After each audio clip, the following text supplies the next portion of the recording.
What's going on, guys? And we are live for the very first time on this channel, and it's for Star Wars Expanded Universe Book Club. It's been a while since I have hosted it, but I'm pretty excited. I thought it was a good idea to put these up on this channel where everything is going to stay live, so that no one ever needs to get the unlisted link and any of that, since all of my live streams end up here anyway, and it'll help with my watch hours. So I'm joined by our two normal guests who are part of this book club each and every week. We have Holocron Keeper Evan. Evan, how are you doing? Greetings. I'm doing all right, dude. Good. All right, good. And Evan, if you haven't noticed, is doing more content. He's doing a lot of live streams, doing Clone Wars timeline live streams. So make sure you check out Evan. Yep. If anyone wants to talk Star Wars while I do them, or just want to tune in while I stream on Twitch as well, you're more than welcome to. There you go. Open invitation. And then we also have Callum Johns. Callum, how are you doing? I like the beard. Yeah, very good. Yeah, thanks. It's just one of those things. It's like, yeah, I'll see how it looks, and it's got good things said about it. But yeah, going pretty well. This last week was busier than I thought it would be, so I'm just like, yeah, I'll make sure I don't force myself with my content, and then next week will be good. There you go. Sounds awesome. Well, I'm glad we have all these people in chat already. I see Open Airlock Policy who just finished this. I actually just finished it a couple hours ago too. So yes, we got Matt Wilkins in the chat who may be joining us later. I'm not going to promise that, but yeah, it's a maybe. I'd love to have Matt on. Yeah, absolutely. So we'll see. No promises, though. I know he's a busy man. But we also have, two of our normal guests on this stream. We have Miss Martin Muses. Teresa, how are you? Doing great. Happy 4th of July. Happy Independence Day, everybody. Absolutely. I never thought that wishing people a happy Independence Day or happy 4th would result in so much chaos. But that's kind of what's going on in the world right now. Luckily, we're here to talk about Star Wars, which is can either be the great uniter or the great divider, depending on what we're talking about. But we're glad to have Teresa, a.k.a. Miss Martin Muses, here.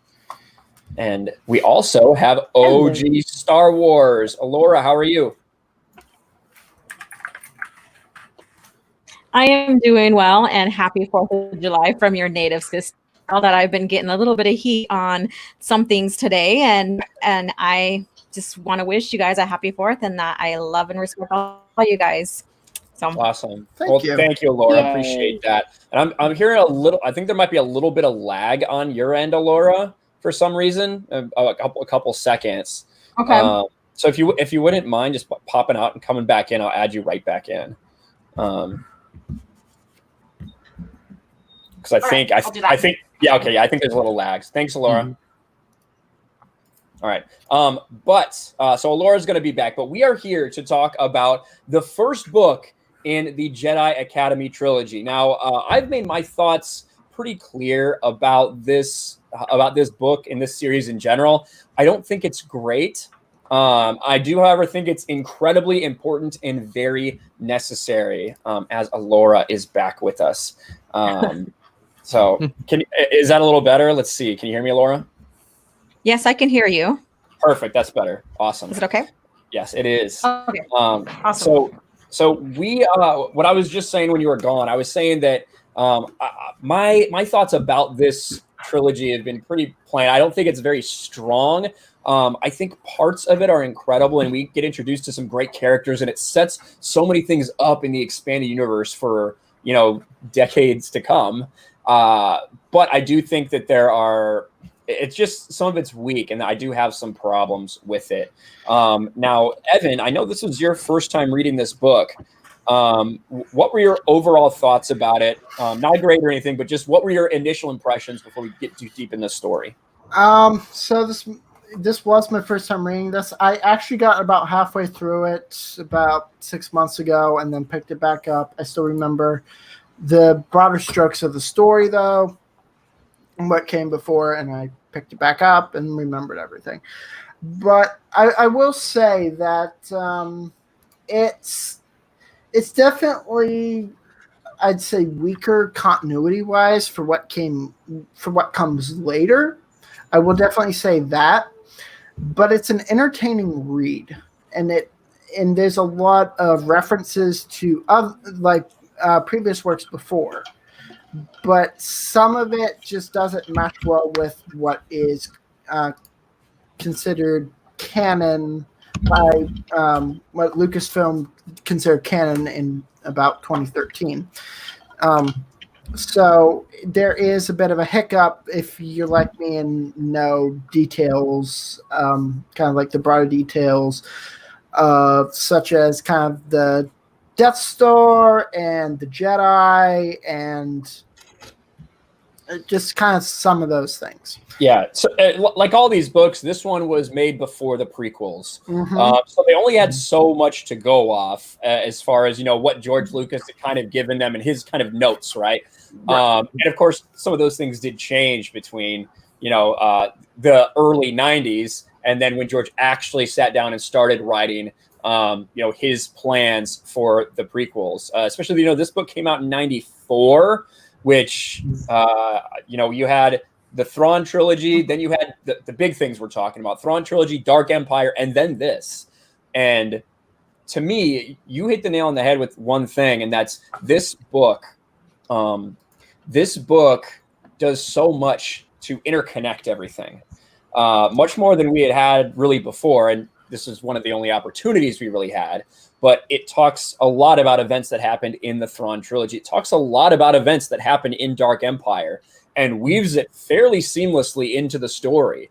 That, I think, is one of the greatest aspects of this book and one of the reasons that it is so important going forward, because it really sets it's the stepping stone to this whole expanded universe with everything really connected, as opposed to just Zahn writes Zahn characters and, kind of how Zahn continued to behave in the EU. What about you, Callum? What are your overall impressions? This is my original book from when I was in school. And so this was actually my first EU books. So they what got me into the EU. So they always hold a special place in my heart for that. Try to be unbiased. Yeah, I try and be unbiased, but I can see where some of you are coming from. But I always just read it and go, I just really love rereading it and enjoying it. And it is the first novel that actually references a comic as well. Because with the Thrawn trilogy, they were trying to work with Zahn and going, we want you to try and work with us with Dark Empire a bit more and whatnot. But then he just went, nah, I'm not. So yeah, that's how he was. And so Kevin J. Adamson did a brilliant job of going, well, the comics are actually as canon as the books. And so I think that's definitely a great thing about it. And overall, I just did enjoy re-listening to it, because I'm listening to the audiobooks for this, even though I noticed it was abridged for this one. So I'm like, okay, I'll make sure I give it a read through a bit. The audiobook is trash.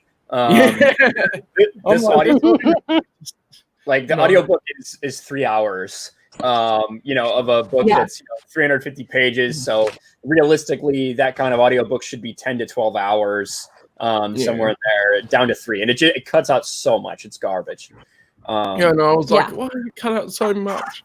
Because it's the first time I'm listening to audiobooks a bit more with this as well. So it's like, but yeah, this was a step up from turn the cassette over. Yeah, I did want to say thank you to everybody for showing up. We've got 26 people in the chat right now. First live stream on this channel. I appreciate you guys so much. We got Abu Nas up in here. Ryan, you got a great panel. Abu, hey, listen, if you ever want to get a part of these EU book clubs, let me know. Just read the book in the couple weeks prior. Reread the books, because I know you've read them all already. And we'll get you on here, brother. That'd be awesome. But Teresa, what about you? I don't think this is your first time reading it, but what were your initial thoughts on this, either initial or your reread? Yes. Well, the first time I read it was when it came out back in '94. I recall being very indifferent to it. And now I can look back and see, okay, well, later they used these characters and all that, but I'm going to rip off from a friend, something it's like retroactively important. So at the time when I read it, I was like, okay. If I could have seen into the future and known about all the stuff, the new Jedi Order and everything, it'd be like, I see it a little bit better. But first time read through, not being able to see into the future, not impressed. It was just okay. That's nothing wrong, nothing necessarily incredibly right. It was just there. One thing that did change my impression, though, was later when the Jedi came, and I like to see these. Now I see them together, those 3 books and Jedi at the same time. But again, that's retroactively seeing the book, so and it is what it is. Right. And here's the thing, Ryan, are we going to do that after the next 2 books? I never asked. I think we should. Yeah. I think we should, because it ties in completely. It tells it from a different perspective. So I think we should. Right. And it makes sense to me. All right. Sorry for interrupting. What I did actually this time around, I read the Jedi Search, and then I read Jedi up to the end of the events of the first book. So it was kind of fun doing that. That's pretty cool. I agree with you. Retroactively important, because you meet Kyp Durron, and you're like, all right, what's up? Hey, Kyp. You seem kind of cool, I guess. Little do we know how important you'll be in the time to come. Laura, what did you think about it? I know this isn't your first time reading it. What was your thoughts on this read through? All right, so on this read through, the first time I read it, it was I enjoyed the expansion on it, like everybody's saying, the expansion of what's going on, and with Luke coming, asking Mon Mothma for granting him the blessings to recreate the Jedi Order and all that. So I really enjoyed that. Some of it was very, very slow, like the Kessel part. Some of that, it was interesting to see the Kessel being expanded as well. But overall, it wasn't a fantastic read, but overall it helped push the storyline further. I do understand that this is before the prequel trilogy, so of course, just like the Thrawn trilogy, we got some mistakes going on because it wasn't here yet. So yeah, and I would say for the most part they tried to there are some things that happen in this era that George Lucas took and ran with, like Coruscant, right? He loved what Zahn and what Kevin J. Anderson and others had done building up Coruscant, and George decided to take that and run with it. And there were other things that he changed slightly. And there are some things that I feel like they specifically just didn't really expound upon too much in these books, because George knew he wanted to address it.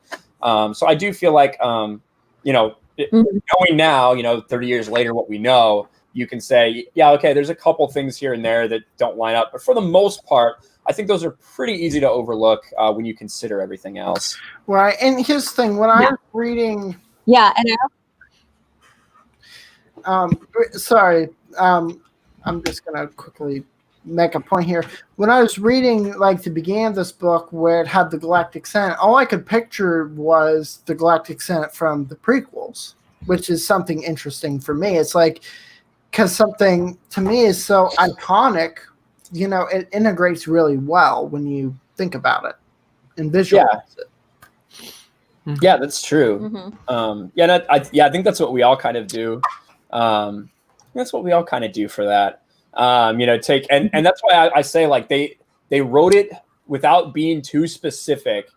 I think kind of intentionally, knowing that George would want to do something in the future.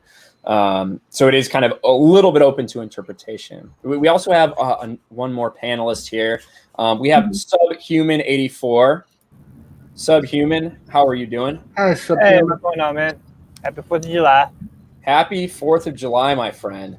Now, you were reading this book right along with us. Before we get into the specifics, what are your initial takeaways from the book, overall impressions? Well, technically, I read the Audible. That was a bad move. I couldn't find the books anywhere. So you just did the audiobook? Yeah, I did. well, you know my job. You know what I do for a living. So, Oh yeah. and it is also kind of hard to kind of find the book and then try and get it back to the house to get it. But overall, I did like it. It was definitely a change between what the Jedi did in the Old Republic to what Luke wanted to do now, because he was by himself, all alone when he started this. And that's what that's what made it definitely a little bit more better than how Old Republic did it. Interesting. Yeah. So I guess let's kind of go through the book a little bit. When we start off, the first chapter is Han and Chewie, and I would say that one of my actual criticisms with this book is that it's called Jedi Search, and there's not a whole lot of Jedi searching. To be honest, I would say that this is actually a story focused on Han and Chewie and Kyp. It's not really a story about Luke. They have some Ganterous bits thrown in there, which I like, and I'll save it for the rest. But they throw in Ganterous as one of the more major people in this book, I should say. Yeah, and I thought, it is interesting because I didn't remember that Ganterous was the first person that Luke recruited. He's very forgettable too. Like, you don't hear much about him in later material, or there's a reason for that. Yeah, yeah. Which we'll get to in the next books. But Han and Chewbacca are on this diplomatic mission where I don't think they've contacted Kessel at all. They tried to get Mara Jade, I think, to get a hold of them, but that didn't work out. So they just by themselves decide to approach the criminal mining planet of Kessel, which I think is odd, in order to recruit them to the New Republic. I don't really know. That is like one of the sticking points to me is I'm not sure why. Like, that whole scenario just doesn't make any sense for me. For them to just be like, yeah, let's try to get Kessel to the New Republic. Hey, let's send one freighter with Han and Chewbacca, two of the more iconic people in our like little group, to go take care of that, please. Yeah, that wasn't a good idea. No problem, princess. Yeah. That was not a good idea. Yeah, and he has no diplomatic. He doesn't have a diplomatic he doesn't know how to speak diplomatically to even be considered for someone that type of mission, other than that he used to be a smuggler, and with his history, he had history that Kessel probably don't want him back. You know what I'm saying? So I mean, it didn't make sense overall to have him be the ambassador for this mission. In case hey, in case you guys hear anything, fireworks are going off near me. It's 9:20, so if any of you guys hear that, that's on my end. All right, I was really worried you were getting shot. No. Pretty sure some going off by me. Yeah, I don't hear anything yet. I know me and Alora, we got a while in California at least, and Callum doesn't care about today, so it's already tomorrow. Aussie. Yeah, it's already tomorrow for him. It's January 26th here. January 26th. Yeah, it's Australia Day. Oh, okay. I thought you meant today's January 26th. I'm like, you guys are ahead. You're not that far ahead. I know. Question: when's Emu Remembrance Day, Cal? We let that lie. We just throw that under the rug. Why? Because it's Australia's greatest defeat. Yeah, it's losing to your own native wildlife. Back to the story. So Han and Chewie approach Kessel. They get ambushed by the Kessel fleet, which is just a bunch of piled together ships that someone has gathered over there since they overthrew the Empire. And they get attacked. They crash land on Kessel. They get captured by a creature known as Maruth Duel, who he's a Rybet. I think they look like frogs. I've never really seen a picture of him, but from their description, it sounds like they're a frog or some amphibian of some sort. Yeah, he was a bit of a weird character. He is a bit strange. But him and Han have a history. And one of the cool things about this book is that it explains this is where the explanation comes in for parsec. You always heard people, parsec isn't a unit of time, it's a unit of distance. Well, the EU explained that in this very book. They talk about making the Kessel Run in less than 12 parsecs, and they were able to skirt they were able to go across the outer edges of a black hole cluster known as the Maw because of the Falcon's speed allowed them to overcome that gravity pull. So the ship was fast enough to make the run in 12 parsecs. And the pilot was skilled enough. And it's something that they mention in Attack of the Clones as well, thinking of that is actually parsec as a unit of distance. So it even, like George picked up on that from some of the notes in the EU. Yeah. Well, I think that, let's be real, I don't think that George knew what that meant. I think he probably thought it was a unit of time. Then he was asked, and he was like, oh, of course it's distance. And then in real life, they go, parsec is 3.25 light years. Oh, here we go. There you go. Yeah. But so Han and Chewie end up getting captured by Marut Duel. We also get the real introduction of spice as well. I think it had been referenced before, but we get a pretty clear definition of what exactly spice is and how it's used and how it can be used to basically read minds for a very short period of time.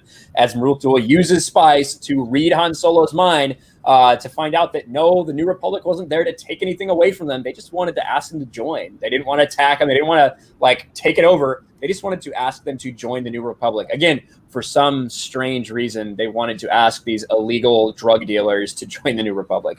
Well, spice isn't illegal. It's just that it can be used for illegal means. I don't think you can run a legitimate business with spice, but there's an offshoot of it where you essentially smuggle spice to, case in point, crime lords and everything like that, who refine it into something, drug related, which Duel, of course, was doing, but on the surface, it's probably not that apparent, mind you. But I think it's pretty. I think it's pretty. They're using slave labor. You're not using slave labor to come up with medicine. You know what I mean? Like that, they're using slave prisoners in the minds of Kessel. Now, is it slaves or is it just prisoners? Because a penal having people do labor in a prison, that's not slavery. That's just. Kyp Durron was brought there when he was 7 years old. Yeah, it used to be. Wasn't it a prison for the Empire and also slave labor? But then after the fall of the Empire, then the inmates took over, and those who remain are now slaves. That's why Han is made a slave, and Chewie. Yeah, because we done criffed up. I got to do something about Han. Right, but the New Republic didn't know probably the situation there. They probably still thought it was an operational penal colony. See, that's one question I have about the continuity in this book, because I felt like Marut Duel and Skin Snack, I forget, I don't know if I fucking say his name. Skin Snacks or whatever. I feel like those weren't those two people talked about in the X-Wing series at some point? Cal should know because he's the one who's read them recently. When they go to not Tatooine. They go to Kessel at some point. Yeah, they go to Kessel to get some prisoners from there to be able to infiltrate Coruscant in the X-Wing series. Yeah, so I think it was probably in Wedge's Gamble then, right? Yeah. He's been there. I haven't read the X-Wing. I remember that now, yeah.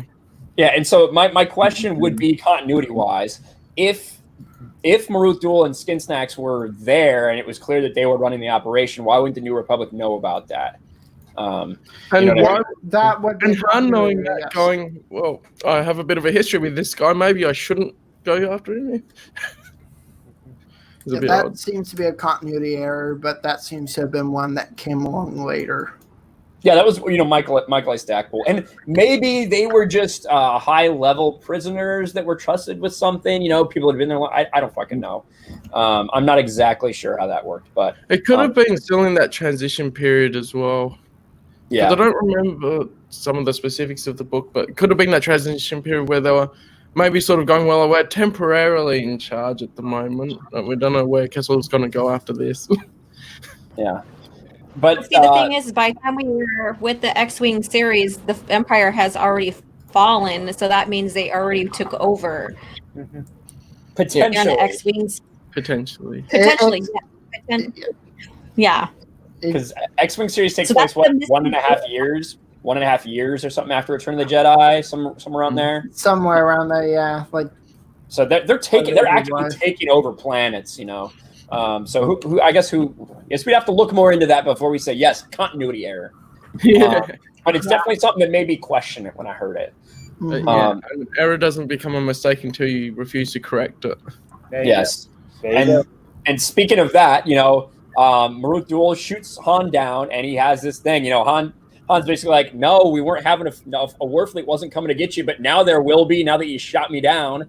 And Marut Duel, when really, if he probably would have just been like, "Okay, my bad. You guys are good. Can we work something out?" He says, "Well, I'm fucked. Let's throw you in prison instead of kill them or something." It's paranoia. Yeah, well, he should have killed them. But instead of killing them, he says, "You're going to work for me solo." And they go down and they work in the spice mines of Kessel. And that's, you know, that's Han and Chewie's arc, and we'll get more to that later. Luke and Leia are on Coruscant. Leia is doing the typical, oh no, diplomatic stuff that I have to do. That's Leia's arc through this whole Oh god. book. Yeah, Leia in this book just is very questionable to me. I've had my questions about the Leia in this book. Yeah, she is not done well in this book, in my opinion. Well, that is my main issue with this. I don't like really Leia because she's like, oh, woe is me. It's so hard to be a diplomat and to have to be a mom for 1 minute, even though Winter's literally been doing all of the fucking work. Exactly, and it just it's not good. It's not good writing for her. It's not good characterization. It's awful. Yeah, because by this time she already has all three of her kids. No, Yes. at this point, no. Yes. Yeah, she has 3 of her kids. She's almost Anakin's a baby. Yeah. It's like you can't be a diplomat and take care of your kids at the same time. Screw you, Leia. Yeah. And then she's like, "Oh, I'm so mad at Han for not being here." It's like, I'm so mad at Han. I'm so mad at these kids for not listening to me. It's like I'm so mad at these kids also because they're not listening to me, and why don't they recognize me as their mother? It's like, why do you think they don't recognize you as their mother? Maybe it's because you have sent them away with Winter for the last 3-4 years. Well, I think they're still technically 2. It may be 3 now. It was. Yeah, no, okay. So this book takes place 11 BB. Yeah, right? 11, and then Thrawn That's one of Trilogy the was reasons I really don't like this book. Leia was so stupid. 5. No, 5. Let Teresa talk. Let Teresa talk there, Evan. Sorry. No mansplaining. Go ahead, Teresa. Oh, well, no, I was just saying that is one of the things that I thought was very weak about this book. And I will say, she was being stupid. It really, I was like, Leia, what the hell is wrong with you? And it was like all of a sudden, she was just like she had worse than Mara's perpetual PMS. And she was whining at, oh, Han, he sucks, as though Han hadn't been a very good husband for very long. And like he really would have on purpose forgotten or just fooled around instead of being there when her children were coming. Sounds like the Force Awakens. And I thought that it was, it really reminded me of that. And maybe that triggered me when I'm rereading this. But I thought it was, it was out of character for me. I thought she was out of character in those parts. Yeah, she is. Luke's in character. Out of her character with her. Yeah. Subhuman. We do not bring up any of the sequel crap while we do this book club. Do you understand, sir?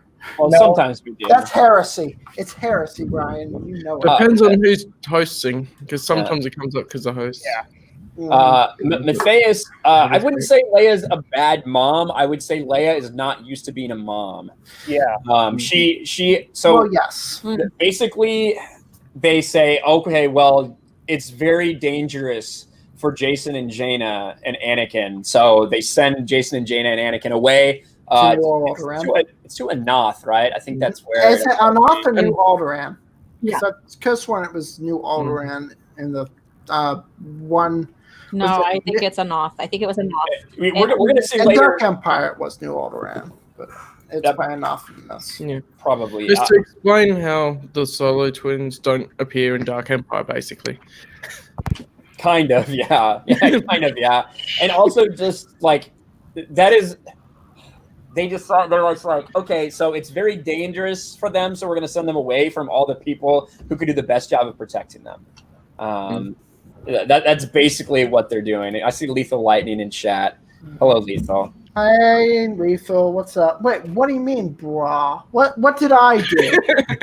Lethal, explain yourself. What did I effing do? All right. It's always a bra moment. Yeah, so Leia, I feel like during this era, basically during the entire Bantam era, with the exception of, maybe Leia-centric books like Courtship of Princess Leia, Leia's job is just to be tied up in diplomatic shit. And like, that's I guess tell me if I'm wrong. It seems like that. I guess the Carillion trilogy isn't really like that. It's more like they're on a vacation.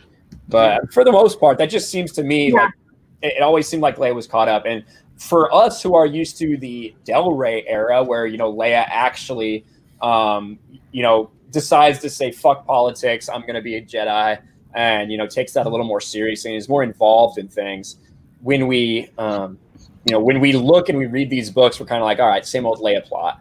So I think that's one of the weaknesses going back and rereading this book, but when you're reading it in 1994, it's probably not that big of a deal. Yeah, and I think that overall for Leia during this arc, she had that arc where she had to sort of balance her diplomatic lifestyle with her Jedi training and everything else going on, and so she was still probably working that out during this time. So I think it makes sense for me to go, well, she's still figuring that out.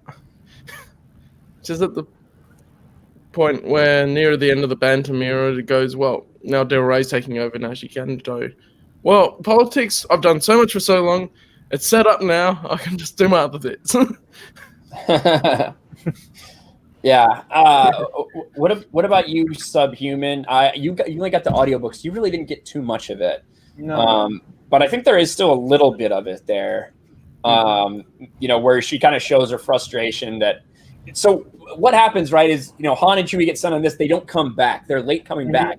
And Leia, instead of being fucking worried, and sending out people like she would for a normal person, she's like, oh, it's probably Han. He just wants his last bit of freedom before he has to come back and be a dad. That's kind of the feeling that I get from Leia. Yeah. And that's why she isn't super worried about it. Yeah, that's the kind of thing, because after reading the Thrawn trilogy and coming to this, is like a completely different.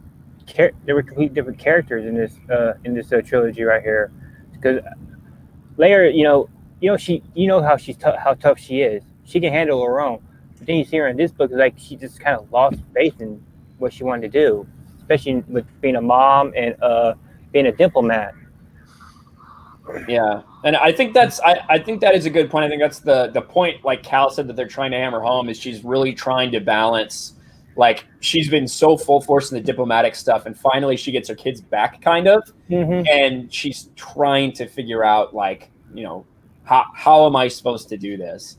And it's not great. She's definitely lashing out with some things and isn't handling it well, specifically because Han's fucking missing at the time. Yeah. That's what caught my attention, because Han being gone for so long, and then Leia just being by herself, she needs that support from her husband to lean on when she's having her troubles. Even though Han is his own person, but he's still there for Leia when she's needed. But he wasn't there right now, since he was a prisoner on Kessel. And I love how Lando goes And what in and goes, if it was someone else, you would have sent someone out. Go ahead, Alora. And what I find odd is that we get like Leia and Han like always being separated in the Thrawn trilogy, and Yeah. you know, Han confessing, I never get to see her. Last time I see her, she was now that I see her, she's grown bigger, you know, with her pregnancy and stuff. And so we get to that already, that they're always on missions and stuff, and all of a sudden her state of mind changes, like, you know, she can't do anything and she's stuck, even though it should be habit by now. Mm-hmm. That's how I see that. So I don't think it was well done on her transition from parent or from, you know, diplomat to now being a parent. You know, and wasn't that how she felt in the courtship of Princess Leia when she was afraid to have children? She was afraid to have children because she's afraid that she was going to give. Yeah, she was afraid she was going to give birth to another Darth Vader, and she didn't want to carry on that legacy that her father did, and that was mostly her fear. And so by the time huh? I just went, Jason. Well, and then, you know, she goes ahead and names her child Anakin. I don't want anyone to carry on the legacy of Darth Vader. Your name's Anakin. Anakin and Darth Vader were two different people. I have a question. Was that courtship, or was that? No, that would have been. She came to terms with that in Tatooine Ghost, right? I believe so, yeah. Yeah, she came to terms, and that's why she named, I think, her son Anakin was because of the good in Vader, like named after, you know, who he was. And by that time, he forgave him. But, yeah, she wanted to show the universe that Anakin was good, that to let the legacy of the name carry on in a good way. What was that was her purpose. When did Tatooine Ghost come out? In the 2003, 2004. I'm talking about in ABY. Courtship came out in 90. I'll look it up right now. 94, I think. 90. Yeah, I think it was 94. Tatooine Ghost had to take place somewhere around 10, like 9 or 10. Right before Thrawn. I can check really fast because I've got this right next to me. Is it before I have it Thrawn? right here. Oh, yeah, it's right before Thrawn. It's yes, it was 8.5 ABY. ABY. Okay. Wait, where'd you get the 0.5 at? That's what it says in Essential Chronology, New Essential Chronology. Some of the Wikipedia ones will say like 0.5. Yeah, that's the chronology of it. Yeah. I was just looking at God, I hate the New Essential Chronology with a freaking passion. Even these will say 0.5. Like let me see. I hate the 0.5s on everything. Like I hate the BBY like exact because I like no. If you want to get specific, do GRS.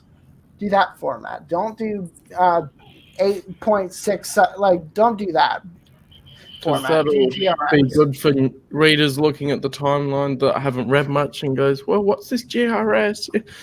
Well, GRS is simpler to understand if it was, you know, marketed better, I think. Like, if you're going to do it, here's the thing. No offense, if you're going to do a chronology book, do it with GRS standards and have a conversion table or whatever in the beginning of the book to say, hey, this is how this is. And don't put 21.7562 ABY or something like that. That's all I'm saying. But I'm off track. I'm rambling. Whatever. I understand it. 9.25 ABY. What? Oh, sorry, I was being sarcastic. My bad. I said I like that. Right. But actually, I don't. I don't care. I would be fine with like an exact date or whatever. But to me, when you're looking at it, I'm fine with half a year, especially when you start getting into this right after Return of the Jedi era, where so much shit crammed in to like 3 or 4 years.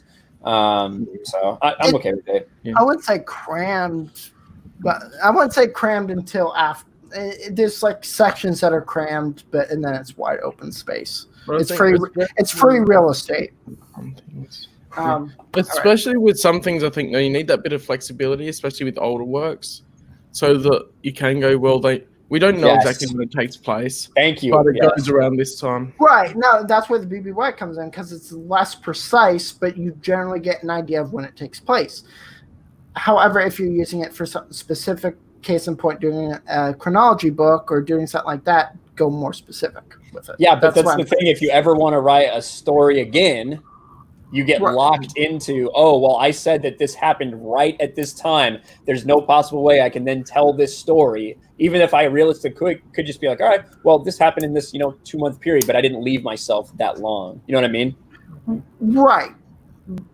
So I get that. I get that, but that's locked in. You can't do certain things with it, and that's fine. If you want to do a retcon, that's all right, but that's whatever with me. I'm okay with retcons, but well, you're a TCW fan, so yeah, you are. Yeah, I am.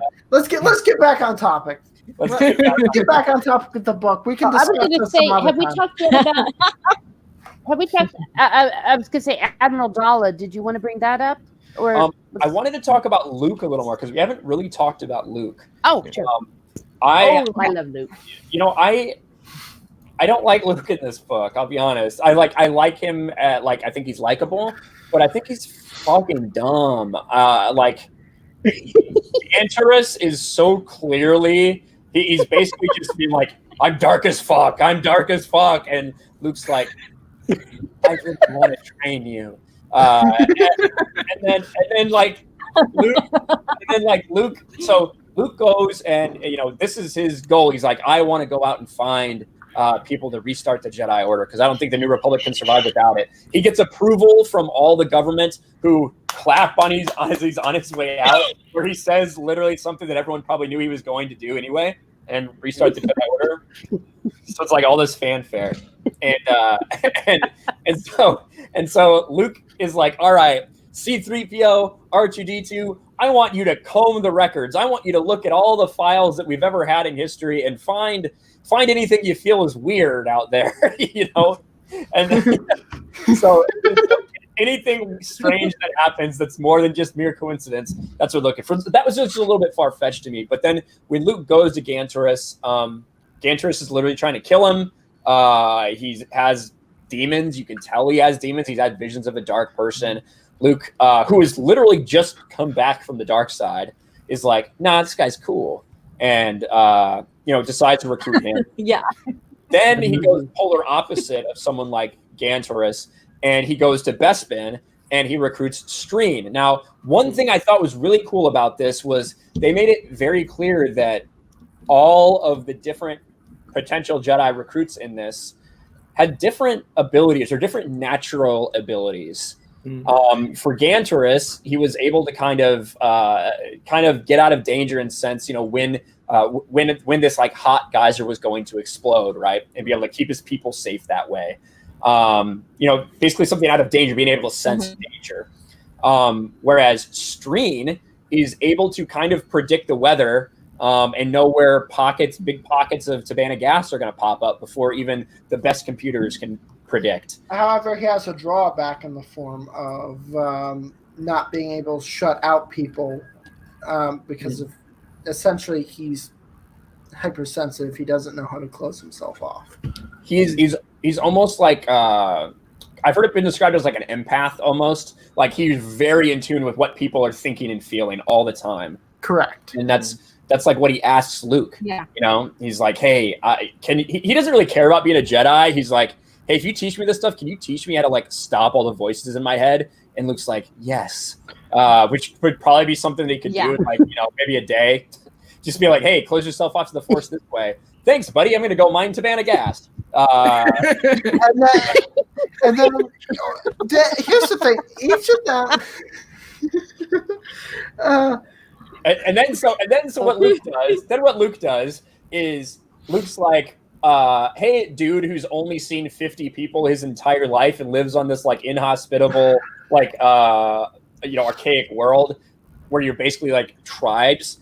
Why don't you and this guy who can't who can't shut off any of the voices. There's too much going on. That's why he has to be alone. Let's go to the capital city, to Coruscant, where there's literally more technology and like more people than they've ever been exposed to. There you go, moron. Yeah, which might not be that would drive someone mad. Like, realistically, he's already like trying to be alone just from being on Bespin, which is like just a single city.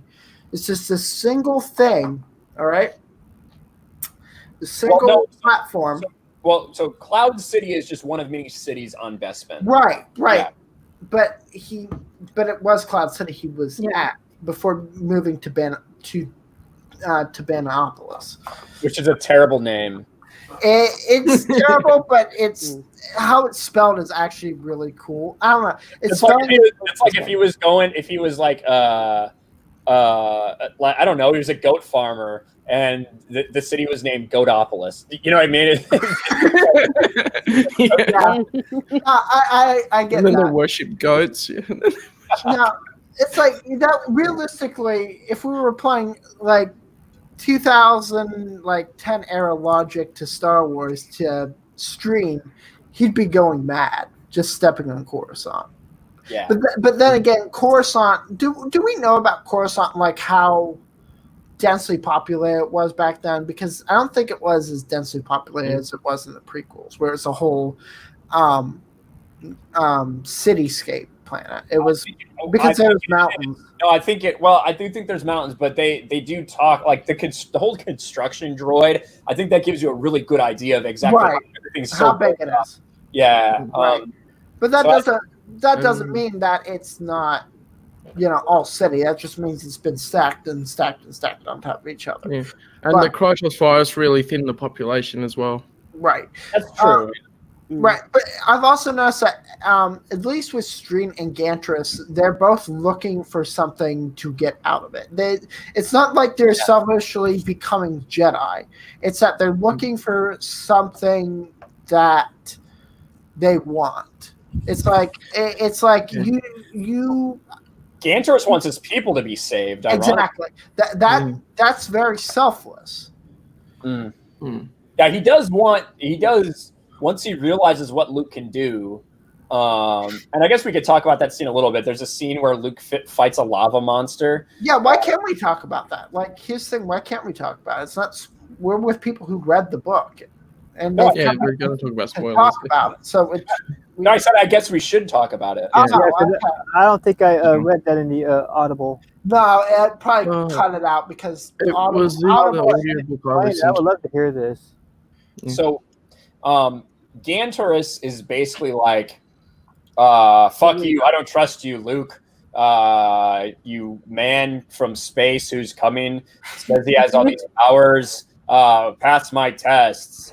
And, Gantoris leads him into these lava pits that are full of geysers and shit. He tries to trick him.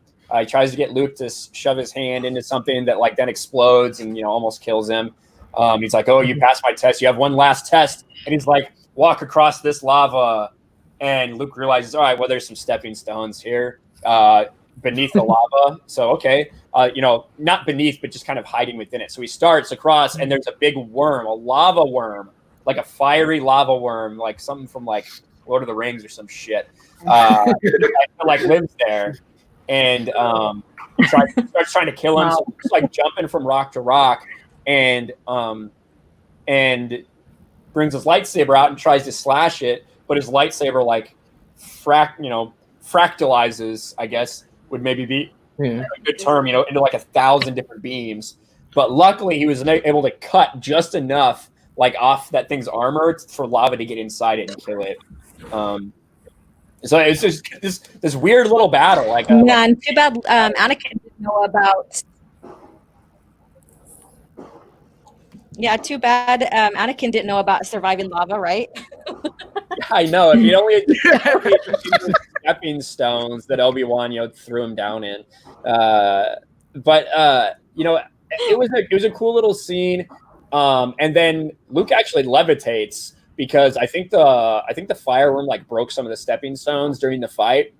So Luke actually has to just like he walks like fucking Jesus. If I'm not mistaken, that's how it seemed. Yeah. Like he walks across the fire using just the Force. So I thought that was kind of cool.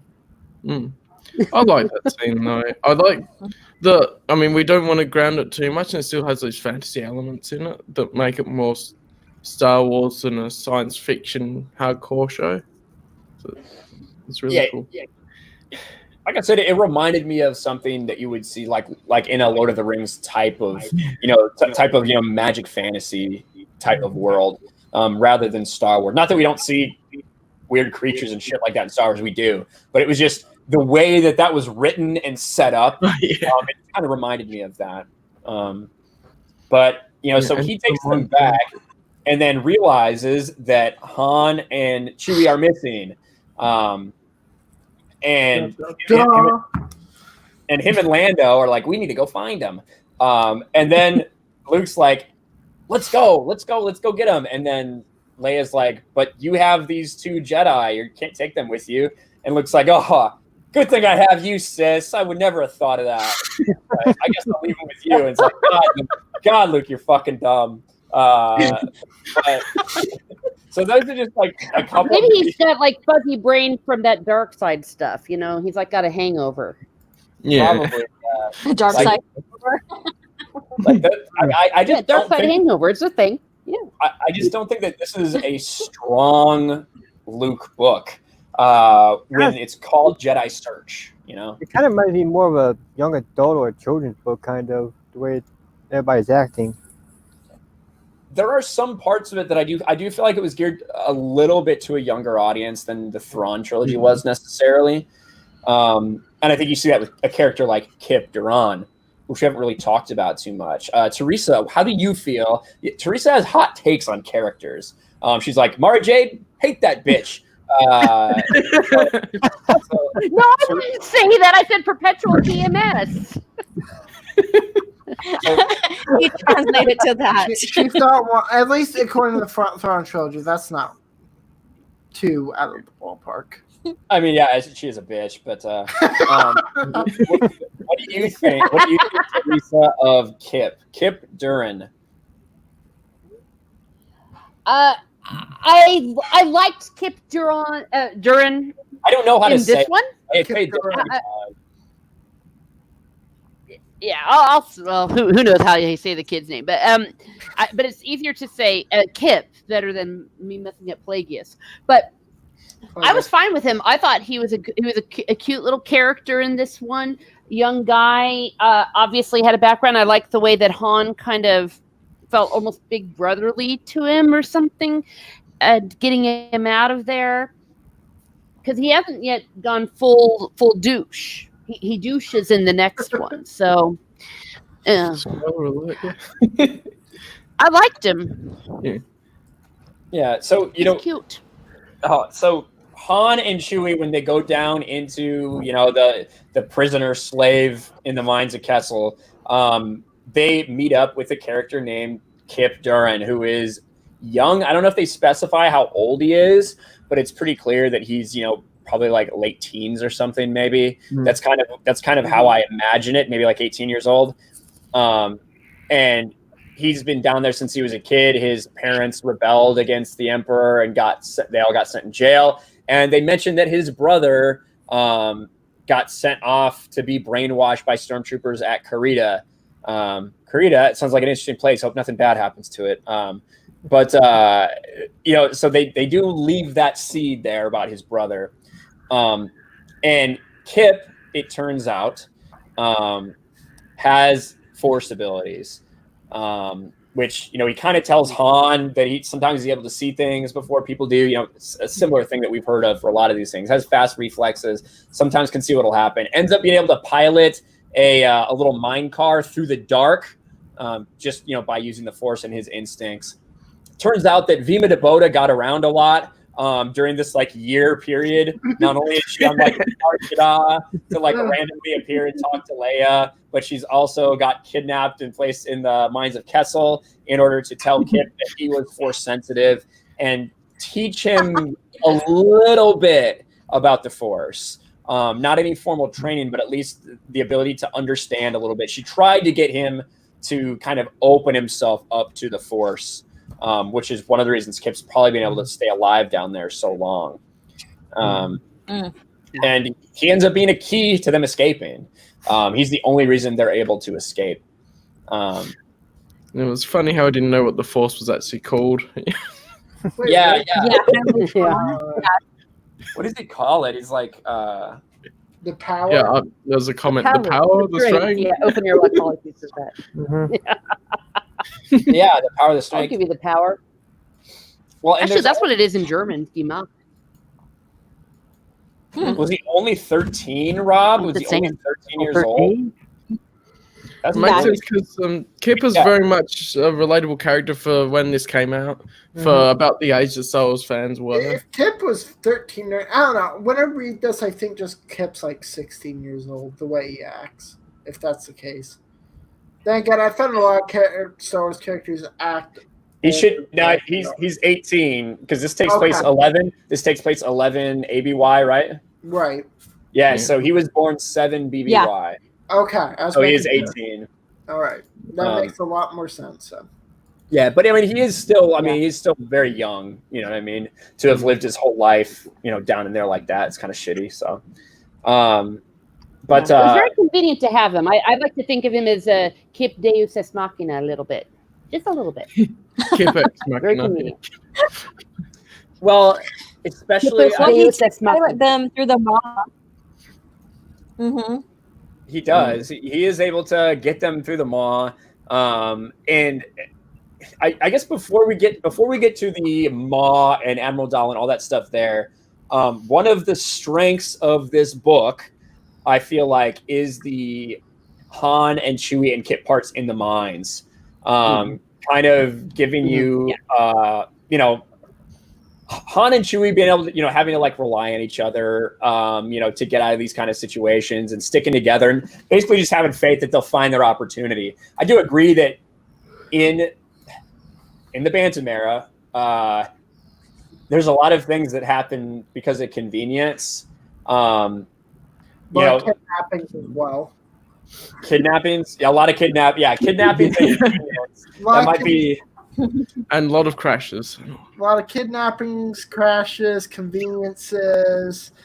What else is there? A lot of Imperial warlords. And, oh, darn it. I was going to say one other cliche thing. And a lot of things that do not line up with the prequel era. Let's just say that. Some things, yeah. I will say when we're on the mines, that I really like how they made it so that like glitter sim activates when it's exposed to light. And I like the little details they did with when they build up the lore of glitter sim, that has to be mined in the dark and everything, because it adds a really interesting part to the story as well. Yeah, it really is, and that's why that life is kind of so miserable. And it turns out that actually it's spiders that are the cause. They're the ones that are like putting these webs of glitter stem. I don't know how no one figured that out before now, but that was my thought too. Yeah. But they finally are. I think it's probably because they're like getting deeper and deeper in the mine. I would guess. I would guess that's my guess as to why they never figured it out. But we also get introduced to the bogies, which that's right. I think the bogies come back up in, is it Fate of the Jedi? Well, the spiders come back up, and I think the Millennium Falcon book, I believe, are even Fate of the Jedi. So the bogies and the spiders come back up because they already have Alana with them, and I think it is Fate of the Jedi because they went to go help Lando Calrissian at Kessel because it was having the quakes and stuff. Remember? Yeah, that's what I think it was. Yes, I don't remember what book that is, but yeah, and they set up all these things and had a bunch of. They're like, let's get like Wedge Antilles and a bunch of old pirates from Rogue Squadron together to pilot these little speeders through the spice mines of Kessel to try to save Kessel. And that's when they find out that the bogies are actually like basically like signals that are being sent to different little locations within Kessel, which I think actually had some. Now that I'm like thinking about it, I think that had some impact on Abeloth's imprisonment and everything. Is that right? Or maybe it was Centerpoint No, Station. it was Centerpoint. It was Centerpoint. Yeah. Now the mall has something to do with where she was in prison, but it was Centerpoint. Yeah, but the Centerpoint also helped with her imprisonment as well. So how everything was put up in the galaxy for her imprisonment, like the Centerpoint Station and all the other areas, did hold her in prison until everything got unraveled. Yeah, so that basically was the chain of events of her freedom. So yeah. But anyway, that's the kind of I had totally forgot about bogies. That they were in this book and that they bring them back in, years later. So I thought that was pretty cool. But Han and Leia are able to escape, or not Han and Leia, Han, Chewbacca, Kyp, and red shirt guy. I don't even remember his name. Are able to they kind of escape, and I don't know his name, but red shirt guy gets killed almost immediately by a spider. You kind of knew that this guy with no name that was forced on this mission was going to get killed, and he was. Then also Skin Snacks, or whatever the fuck his name is, gets killed. Which when I was reading this, I felt like he was around for a while. I felt like he was a bigger character than he was. But he got killed off fairly quickly. But I just remember his name vividly because I remember I never knew how to pronounce it when I was reading it as a kid. Could not pronounce it now either. But then we have them try to escape. They realize that this shuttle that they've taken is fucking shit. No weapons, no nothing. They make a run for it. And Kyp gets a feeling that there's something in the maw that he can get them there safely. The Force tells him, And so he's able to pilot the ship in this very, hazardous path, only using, basically his instincts, the Force, to get them through.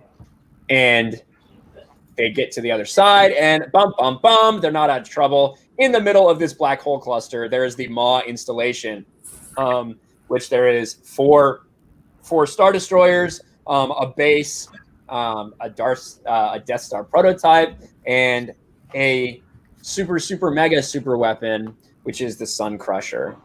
Yeah. How do you guys feel about the Sun Crusher? We'll start with Subhuman. Oh.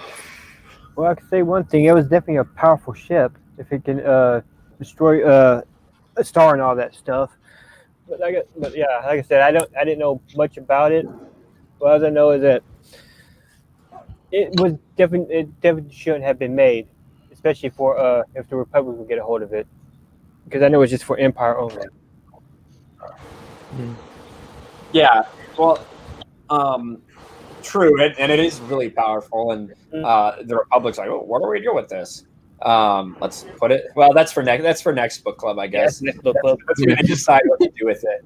But Laura, what are your thoughts on the Sun Crusher? I have my feelings about it. I'll share it last. How do you feel about it? All right. So this basically seems to be more powerful than the Death Star. So where in the hell was it in the beginning? That's just my thoughts. I know exactly the timeline, what is actually going on. But when you read this and you understand the Sun Crusher and the armor, the hull is basically impenetrable. It can't be destroyed. All of that. It makes you to think, okay, so how come we have all these these weapons that were created for just in case or whatever, our experiments, how come we didn't see Death Stars made up with that type of hull or that type of armory and stuff like that? So I question that a little tiny bit.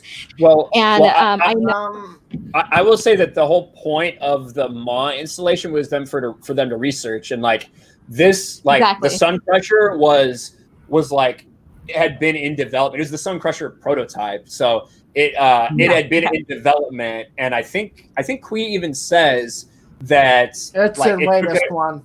It's the latest thing. So I'd say the development cycle for that would probably be about, let's say, I think she said it had been ready for 2 years. She said it. So I think it took 8 years for them to make it. Either 8 or 5. Creation, wasn't it? That was Qi's design that she made. I wouldn't say it's completely Qi's. It's because there are more than one scientist on that Maw installation. She's not even the head scientist. Exactly. So the thing is there are multiple people working on it. I assume that ship and everything, all the components are brand new. It's it's nothing that I'd say that wasn't. It's stuff that wasn't available during the OT, in my opinion. I think it was. Yeah. It mostly came about after that. Like, Yeah. And then I just forgot that, when everything happened, Daala was isolated. She had no idea the Empire went down. So I forgot about that. So so I understand that. It's just my question is, okay, so we have this weapon that can't be destroyed, whether it's brand new or not and stuff. And they are experimenting with, weapons to subdue the galaxy and trying to improve on what they had, so there's just little things I question, but overall, I mean, it's another weapon, kind of thing that comes to my mind. It's another weapon, but I think it was a little bit genius, but kind of a little bit too late as well. I mean, I have mixed feelings about it. I do. So. It's an experimental top secret facility. Good place to put it, mind you, deep in the mall. Mhm. So deep in the mall. Yeah. No. What about you, Teresa? When you found out, hey, look, super weapon times 10, what were your thoughts? My thoughts were exactly the same. It was like, well, then why the F weren't they using that, especially after Luke destroyed the first Death Star? Palpatine's like, let's just try to do another Death Star. Oh, no. Or I could just go over to the Maw and have this Admiral Daala chick take that little thing and we could go and make everything go supernova, babies. Well, Palpatine wasn't aware of this. Yeah, I think that Tarkin, I think this was Tarkin's own facility. Like, I think this was did I set just up make it empty? Yeah, I think this was set up by Tarkin. Oh, you're fine. Perhaps to cover his tracks to... Because I think in the EU, I might have skimmed over some of those details going this time around. My bad. Okay, well then Tarkin sucks. Well, Tarkin, Tarkin died, and they were like, "Wait, did Tarkin send you?" Like 11 years later. Yeah, Ryan. Correct and that was my other thing too. It's like, really, you all just didn't sit around and go, maybe we should say, hey. Y'all aren't answering my texts. What's going on? Well, I believe. And Teresa, I'm going to expand on that. We learned later on did they in really Legacy of the Jedi that Daala was always on, and even Legacy of the Force, Daala was always on top of things. But when we see her here, she's not on top of things, that she's secluded. She doesn't know what the hell's going on. So we see from Daala not knowing anything that's going on later in the lore, she knows everything and she has spies and resources everywhere. So I don't know. She's compensating for this big blunder later in her life. She's just compensating maybe. for it. Were they just sitting around thinking, well, maybe he's just not that into me, so now I gotta just go on with my life? Well, here's the thing. Contact her. Yeah, I feel like I think they were on. Men are from Tatooine, women are from Alderaan. Both Teresa and Laura are on like a slight delay right now. So especially when you guys are both talking, it's funny. Go ahead, Evan. Okay, correct me if I'm wrong, Ryan, but the reason why Tarkin kept it probably a secret is because haven't they toured around the EU? Because I'm not very too familiar with some EU post. Let's say A New Hope. They toured around with the idea of Tarkin overthrowing the Emperor with the Death Star, correct? I thought I've heard this in a few. About his thoughts. I guess I don't specifically remember that. Tarkin was very powerful. Obviously he was the one basically in charge of the Death Star, right? It's not otherworldly for me to think that Tarkin had his own things in mind and he kept this secret. Admiral Daala, the reason that Admiral Daala is young and an admiral is because she was fucking Tarkin. Tarkin also cheating on his wife. Tarkin was also cheating on his wife with Daala. Yes. So I do believe that Daala was, a very fucking sharp, Imperial officer. She did not deserve to become an admiral, and she certainly didn't deserve to be, in charge of like 4 Star Destroyers or whatever. But she gets this position because she had the complete trust of Tarkin because of her situation. So Tarkin basically puts them in there and says, we're going to come back and get all of you 10 years from now. Work on all this shit. And 10 years comes and goes, and they're a little bit late, and they're all thinking, "What the fuck is going on? Why isn't Tarkin here?" They're they're evaluating whether or not they're going to send people out of the maw, but it is a dangerous path. It's not something they've necessarily ever done before. So that is why they're sitting there weighing their options on what they should do. When this mysterious shuttle appears, they're like, Grand Admiral Tarkin didn't send you, blah, blah, blah, blah, blah, blah.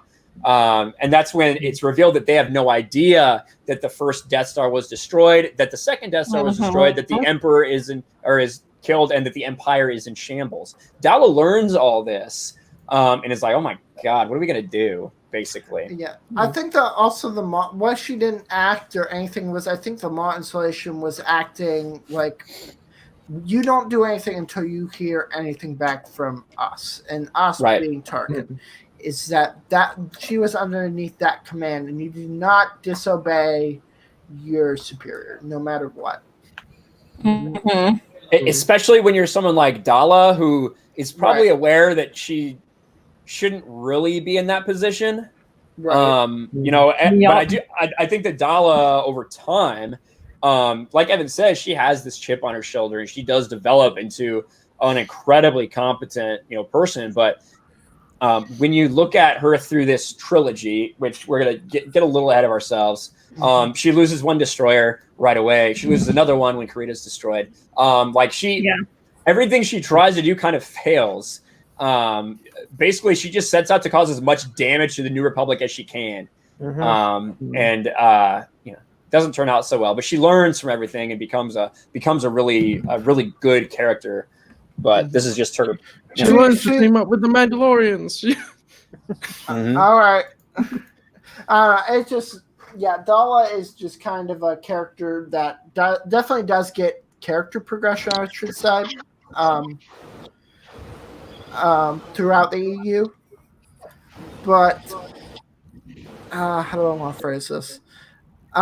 She's definitely rode on the back of Tarkin and taken, advantage of her position, I should say, and she's the prime example of someone who's given something who doesn't deserve it. Case in point, an admiral. She does not deserve admiralty. She's not that smart. She's not that competent. Why do you think Tarkin stuck her on the maw installation? Well, listen, I do think she is that smart, and she is. It turns out later that she is that competent, but she just doesn't have the experience. Exactly, like, plain and simple. Well, yes, but when I'm talking about that, I'm talking about her smart and stuff for pertaining to that. I'm not saying that she is dumb or, intelligence is lacking. I'm saying when it comes to her skills and actual experience and leadership and tactics at this point, it's sorely lacking. And you have to factor in as well that much like with Aliens, when Grand Admiral Thrawn was kind of thrown off into doing shit that if it was like a dude a human male who had been as smart as Thrawn, he would have been the head of the Imperial Navy. Whereas Thrawn, even though he was a Grand Admiral, was kind of shoved out into the into the ether a little bit, into the unknown regions and everything. Yeah, exactly.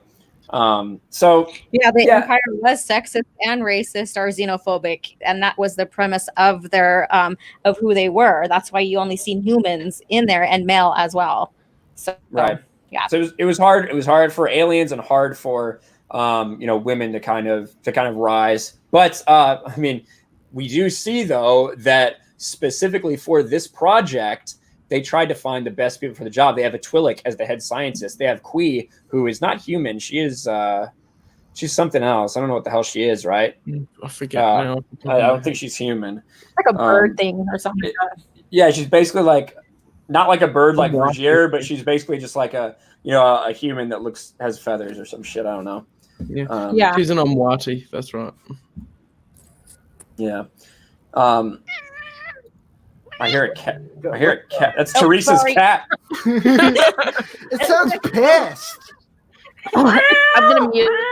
Okay. Sounds like Charles for a minute. I thought Reiner was here. I see. What do we got here? We got Stieg in chat talking shit about the cat. Yeah. I'll get Stieg on here in a second here. So we get to the mall. We find out that that's what's going on. Let's talk about Qwi Xux for a second, because I saw open airlock. Go on. You first. You explain. Well, so Qwi Xux is someone who is very key behind all of these designs. She is basically probably the most brilliant mind there when it comes to the development of these weapons. And she wants to talk to Han once they get captured. And she's like, tell me about, like, I want to know. I heard you know about the Death Star. You saw it in action or something. How did it work? And he's like, oh, pretty fucking good. I saw it blow up all around. and like, she's like, well, no, I mean, it was made to, to block or to destroy dead planets so we can mine the materials inside. Thank you, Bevel Lemelisk. Yeah, and the world devastators. Well, I mean, the world devastators were made to, kind of terraform dead worlds and just create new ships and things. And the Sun Crusher. Well, I don't really know what practical application that is, but she's just very dumb. Like the idea that these things wouldn't be used for harm, right? And you can tell she is very sheltered and like, I can't believe that Han was tortured for this information. So she has just a very naive opinion of what the Empire is and what they're capable of. So here's the thing. This presents. She's too dumb to live. That's what she is.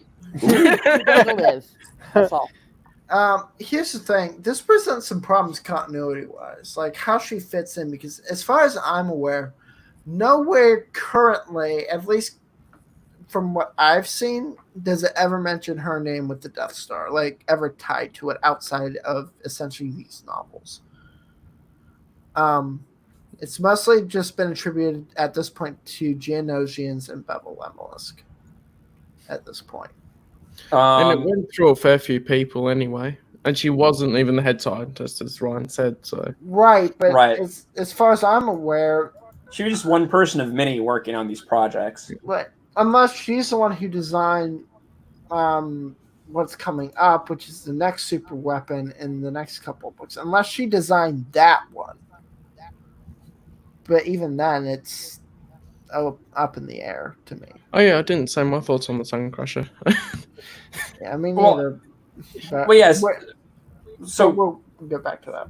Go on. So I think that just because a female alien's name isn't anywhere on the official paperwork for we credit the Death Star to blank, I don't think doesn't mean she wasn't involved. Right. That's not especially considering that this space station and this mall installation is kept very highly secretive. I would assume Tarkin had everyone here fucking wiped from the books as far as as far as any of involvement, so they didn't just disappear, right? Right. That's not what I'm saying. She has mentioned the Death Star owner's technical manual. I'll have to pull that out then. Yeah. I'm going to pull that out and see what in the heck she contributed. With Qwi, it's interesting with her naivety that even when it's called World Devastator, she doesn't think, oh, that'll actually cause problems for worlds. She's damn well naive. All right. Would have been better if they're like code name Project this, and then it was called that later when it actually was put into production. I think mass destruction. We're gonna kill everybody. What could go wrong? I think Stieg has some opinions on the Sun Crush. I'm going to let him pop in here. Oh no! Yeah.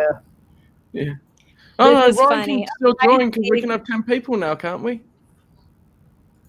We can. That's gotta be awesome. Yeah.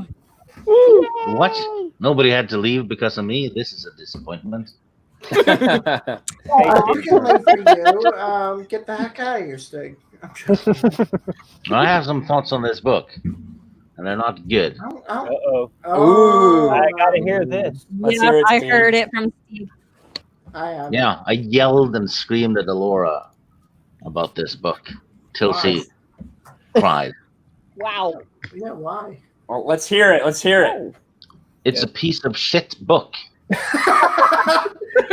Well said, Steve. Well said. Yeah. I know the events in it are important, but it should be important. It should be possible to put important events in a good story. Mm-hmm. They didn't. This was like just checking the boxes. Give Luke a Jedi. Get him a temple. You know, introduce some new villains. That's the only thing this book is about. I mean, they literally hired Big Bird's sister to build a superweapon. Well, Qwi sounds more attractive than Big Bird, considering Wedge wants to fuck her. Yeah. You know, in the next book at least. Wait, who? I saw in that. Wedge. Yeah, Wedge and Qwi hook up. Yeah, they did. Wait, isn't Wedge Wedge married is a by this furry. point? What? Wasn't Wedge No. married by No, this he didn't point? get married. Oh, No. So he's attracted to anything that has wings. She doesn't have wings. She doesn't have wings, dude. That makes sense. So every time he's in the X-wing, he is inside something he finds sexy. God damn it, That's dude. disturbing as shit. Wedge is now ruined. He's a pervert. Here you go. Hold on. Let me find Qwi. Wow. Here's Qwi. You must really hate this book, Stig. Oh my Yeah, gosh, that's what the the image. The feathers on her head. Yeah. She doesn't fuck, she clucks. Oh, God.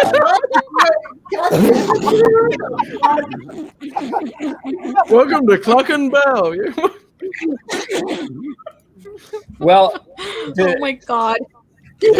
despite how appealing her holes may be, what did you think of the Sun Crusher, Stieg? It's the ramming butt plug of the galaxy. That's what God damn. it's stupid. Why is it Like, still? oh, yeah, we have a little golden flying dick in the galaxy and you can't shoot it to pieces.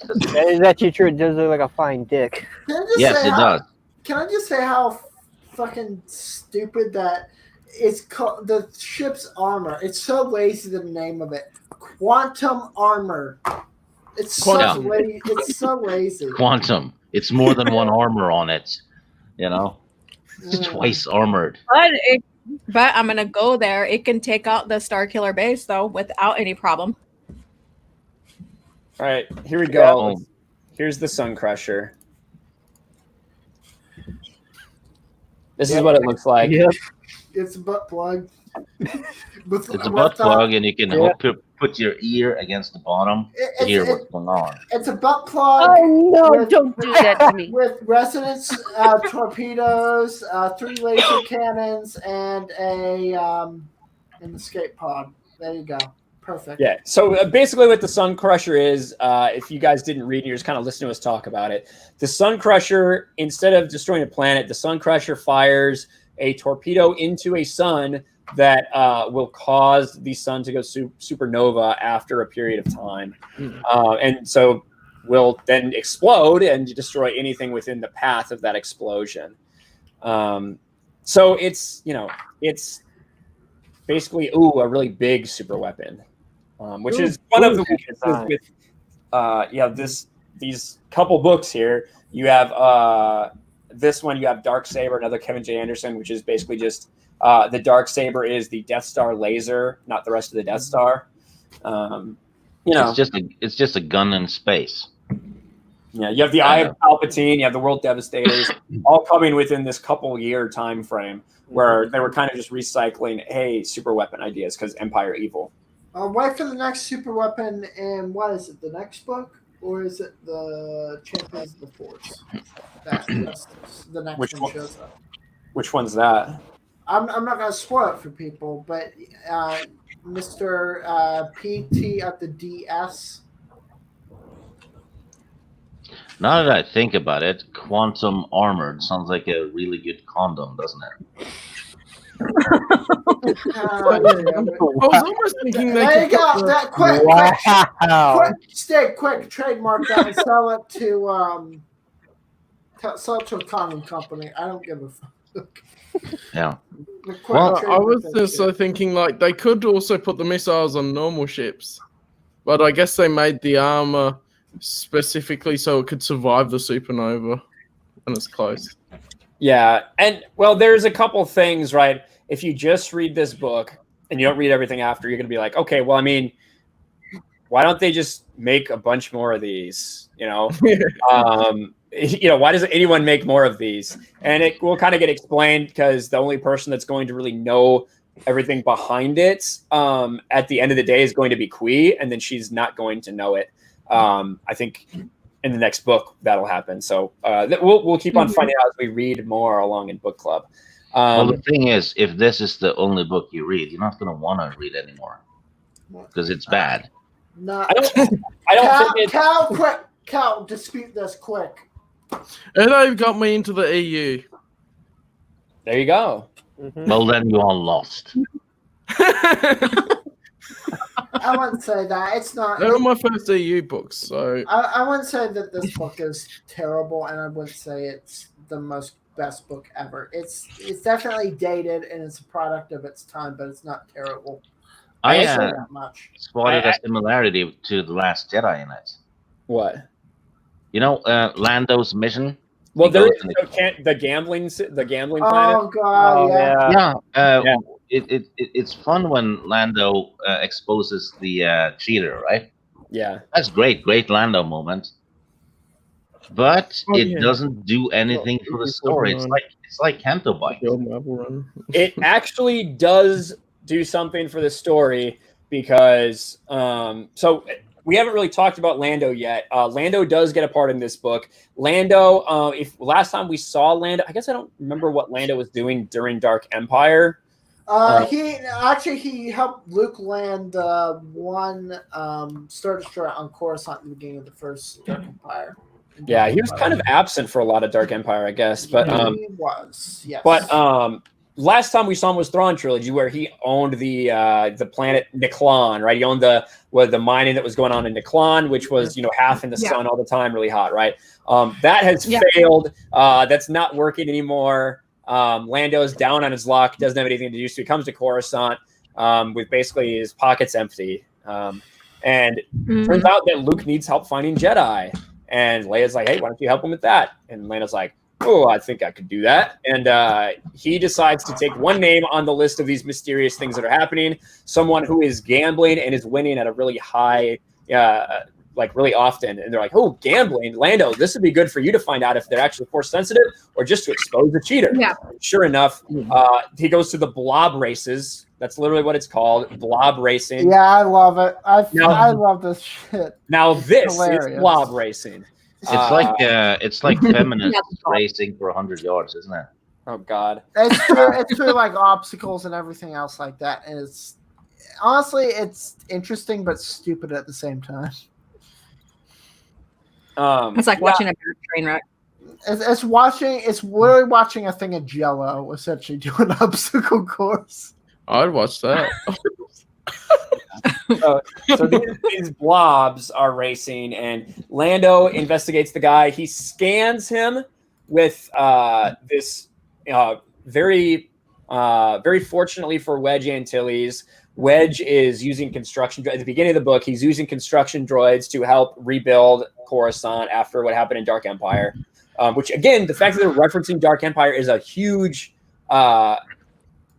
positive for this book. The fact that they reference the things that happened to Coruscant, the fact that they mention the World Devastator attack on Mon Calamari, that they really link all these events together, what Mara and Talon are doing with the Smugglers Alliance.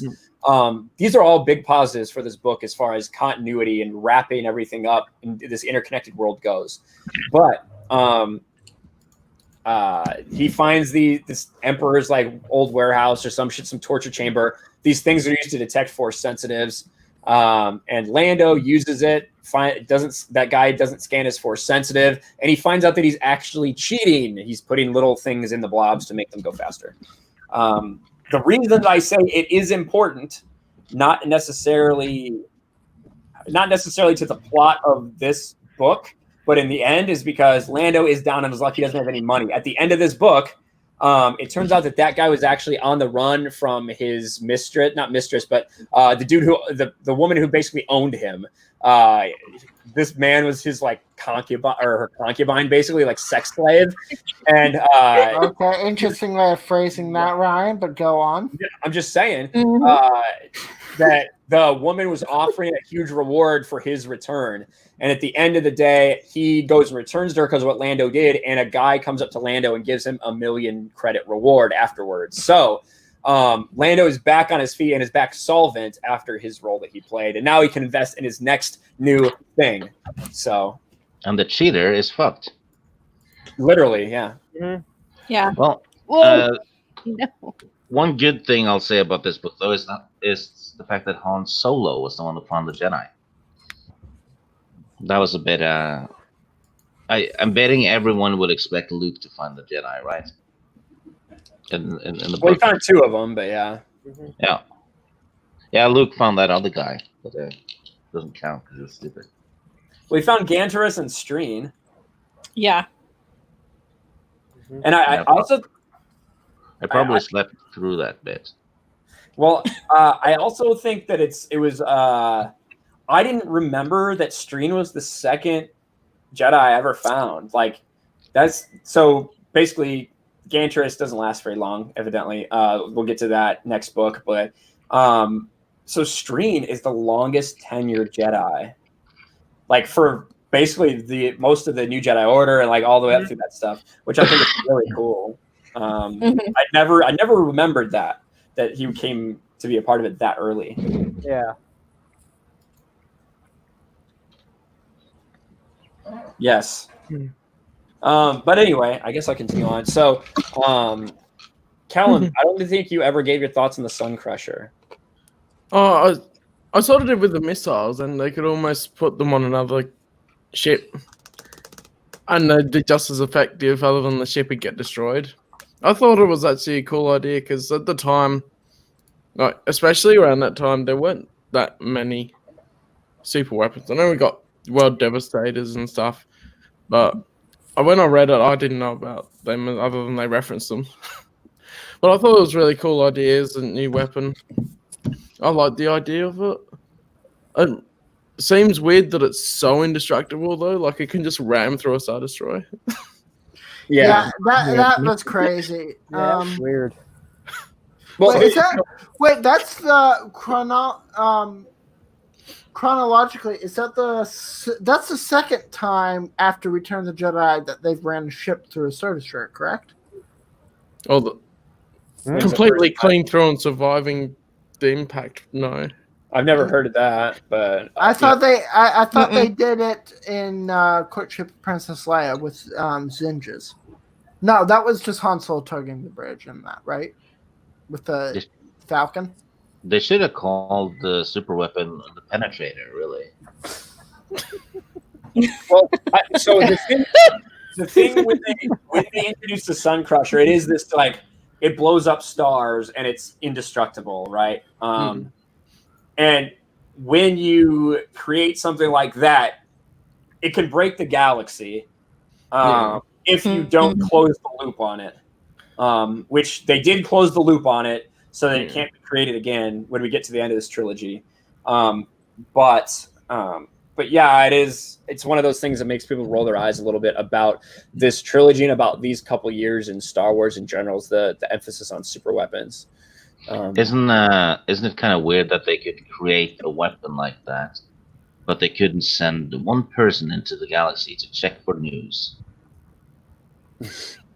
Well, we talked about that a little before you got here, Stieg, was that, you know, their mission, they were like all completely fucking loyal only to Tarkin, and weren't supposed to tell anybody else about any of this shit. Tarkin was a year late coming back. They'd been there for 10 years. He was supposed to come back at the 10-year mark, and he was almost a year late. And they were debating, you know, kind of whether or not to send people out to look for what the fuck is going on. But I mean, it's a valid point. Yeah, I'm giving it a 3 out of 10. 3 out of 10. I wouldn't put it that low. No, I would not put it that low. That's not. That is definitely not the worst book we've reviewed here. I'm saying that right now. It's What's- not the worst. What's the worst one then? Oh gosh. I think maybe Kenobi was. For me, You're drunk, young man. Hey, listen, Stig, you have a big bias. You have Kenobi as your profile picture. I don't want to hear it from you, Mr. Biased Kenobi fan. Maybe I don't know. Maybe I should just reread Kenobi a bit, but I don't know. I didn't find Kenobi as entertaining, but that's just me. Outbound Flight was not too good either, from what I remember, which was like a month and a half ago at this point, if not a little more. I definitely wouldn't put Jedi Search that low. I mean, we haven't got through the whole thing yet, so I'm not going to give mine to the end, but right, not me either, but I would. I'm not going to give it a 3. I'll say that. But there are a lot of things. You guys have heard me talk a little bit about the things I think are dumb in this book. I think there are a lot of positives about this book as to what it sets up and how it interconnects things. I think that there are some dumb things about this book. Like I said, especially how Luke kind of interacts with things. But as Han and Chewie and Kyp are, kidnapped once again, by the Imperials and the Maw, Han explains to Qwi, like, no, sister, all this shit that you created has been used to kill millions and millions of people. You're fucking retarded.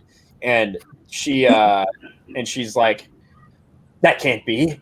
And then she looks at the interrogation tape of Han being tortured for the information. And she's like, oh shit, I guess it is. I feel bad. And she decides to break Han, Kyp, and Chewie out and steal the Sun Crusher and escape. Yep. And so in the midst of this, Lando and Luke are going to Kessel to look for Han and Chewie because they've been missing. And of course, they're like, oh, well, we shouldn't just go and announce ourselves as New Republic. We want to do this stealthily. So they go in and Lando's like, hey, I'm fake name. I just got $500,000 credits for winning this thing. And I'm looking to invest in your corporation. And Ruthul's like, oh, okay, come down here. We'll show you everything. And, and so no disguises, no nothing. Lando Calrissian and Luke Skywalker go to be like, hey, we're looking to invest. He doesn't just look at Luke and go, wait, I know you. Yeah, or Lando. Like, he's obviously very familiar with Han. So you would think, and Lando knows who Maruth Duel is. So you would think that he would know who Lando is, but Yeah. I don't know. Luke's the poster boy for the Alliance. So. Yes, he is. But I guess the precedent's kind of been set. We do have Luke in other books, not disguised in any way, just kind of fucking doing shit, even on Imperial planets. So I don't know. Guess he's not that famous. Well, actually, it's funny because we actually have that part in. I don't know if it's Legacy of the Force or Fate of the Jedi, when they're like infiltrated, they're all going back to Coruscant, and he just goes as himself, but he's like an impersonator. And do you remember that? Like they go as themselves, as like their profession is impersonating. Like I'm a Luke Skywalker impersonator. Yeah, that's Fate of the Jedi when they take back Coruscant, right? I think so. And they're going through through I guess you could say customs, I guess you can say for Coruscant. Yeah, I remember that. Yeah. Yeah, they're going through security, and some guy looks at him. And he's like, "You're supposed to be Luke Skywalker," and he's like, "I thought you'd be tall, or you're a little short, or something to be Luke Skywalker." And he's like, "But I can do a backflip just like him."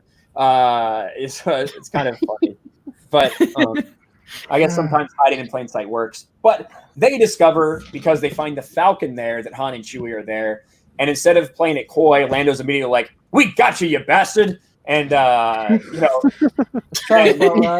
basically alert everyone that, oh shit, they're here. They know about Han and Chewie. Kill them too.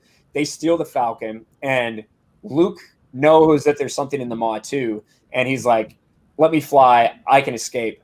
As they are going through the maw, trying to escape the maw fleet that's trying to kill them, Kyp, Han, Qwi Xux, and Chewie in the Sun Crusher come out, quickly followed by Daala's fleet of Star Destroyers.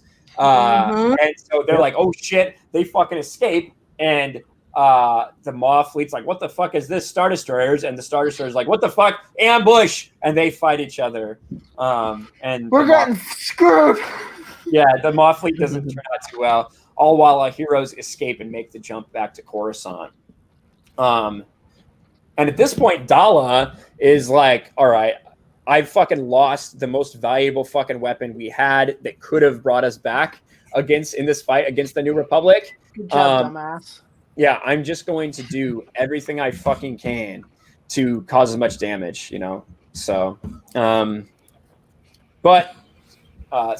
I guess, was there any part of that you guys wanted to touch on as far as the escape? You know, how do you feel about Kyp being able to pilot through the maw, you know, with no training or anything? How do you guys feel about that?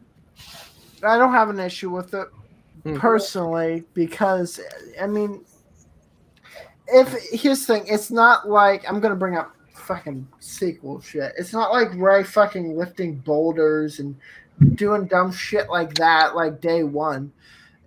Whereas Kyp is essentially, he has a bit of training to understand it and listen to the Force, but he's doing it in not a physical way. He's doing it based on instinct. It's nothing. Yeah, it's like he's using survival instinct, kind of. Correct. And set up earlier when he's going through with the minecart, it's the same sort of thing of working out which way to point the minecart is working out where they need to take the ship through the maw cluster. Yeah, it's already been established that he can do it. It's like I always say, it's like a passive use of the Force, right? It's not. It's basically just letting go and letting your instincts take over in the same way that Luke was able to, you know, fire the shot. You know, he just relaxed and let his instincts take over. It's not like reaching out and fighting for control over a lightsaber against someone who's been training for years to do that and winning. You know, Or doing mind trick. yeah, it's not using the Jedi mind trick. Although, there is an instance of Corran Horn, you know, doing something, but I would argue, say that was kind of hard for me. I'd say it's much like when Luke is using the lightsaber against the training remote, because it's basically visualizing in his mind where the danger will come from. Yeah, that's a great point. Yeah. So the innate danger sense too is what Kyp has from living in the mind. So his danger sense or feeling is basically well tuned, well honed as well. Actually, that makes perfect sense because poor visibility in the mines, right? Yeah, it was pitch black. Yeah, he would have naturally started using the Force as a crutch. And he was, and he is at least someone who is aware of the power he has and was taught a little bit by old ass bitch Vima Debota, like a little bit about opening himself up to it, you know. So at least he is aware of it, and he does even try to, when he's locked up, he's like trying to channel the Force in a more physical outlet. He's trying to make things move because he knows he can do it. So he's like trying to make a plate move through the Force, but he can't. And he's wondering if, well, maybe if I tap into my anger, it'd get like, because I felt like I was almost to the point where I could move it when I got fucking angry. So I thought that was interesting. Yeah, for sure. That's what she said. Indeed. Yeah, he is. Yeah. And what about you, Subhuman? I haven't heard from you in a while. Do you have any thoughts on, how Kyp was able to do that? Did it throw you off? What did you feel about it? It did throw me off a little bit because I was trying to figure out, okay, he's never been out of the mines pretty much his entire life. He knows his way through the mines, but how did he figure out his way out of the maw and all that stuff without knowing where to go. I mean, I know he's using the Force, but he's trying to figure out the right words here. But it's just confusing to me. That's all I can say. But yeah, it definitely threw me off between what he was doing in the mines and out and leaving the mall and all that.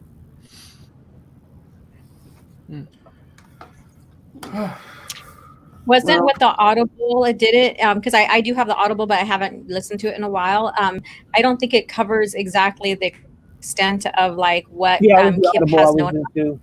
Yeah, I don't. Yeah, other than it being named to him. Yeah. It wasn't mentioned in the Audible. Oh yeah, Don't listen to the audiobook for this. Read the actual book. Yeah. If I can get my hands on one. Yeah, I would say that this audiobook specifically is fucking trash, just because it's just so abridged.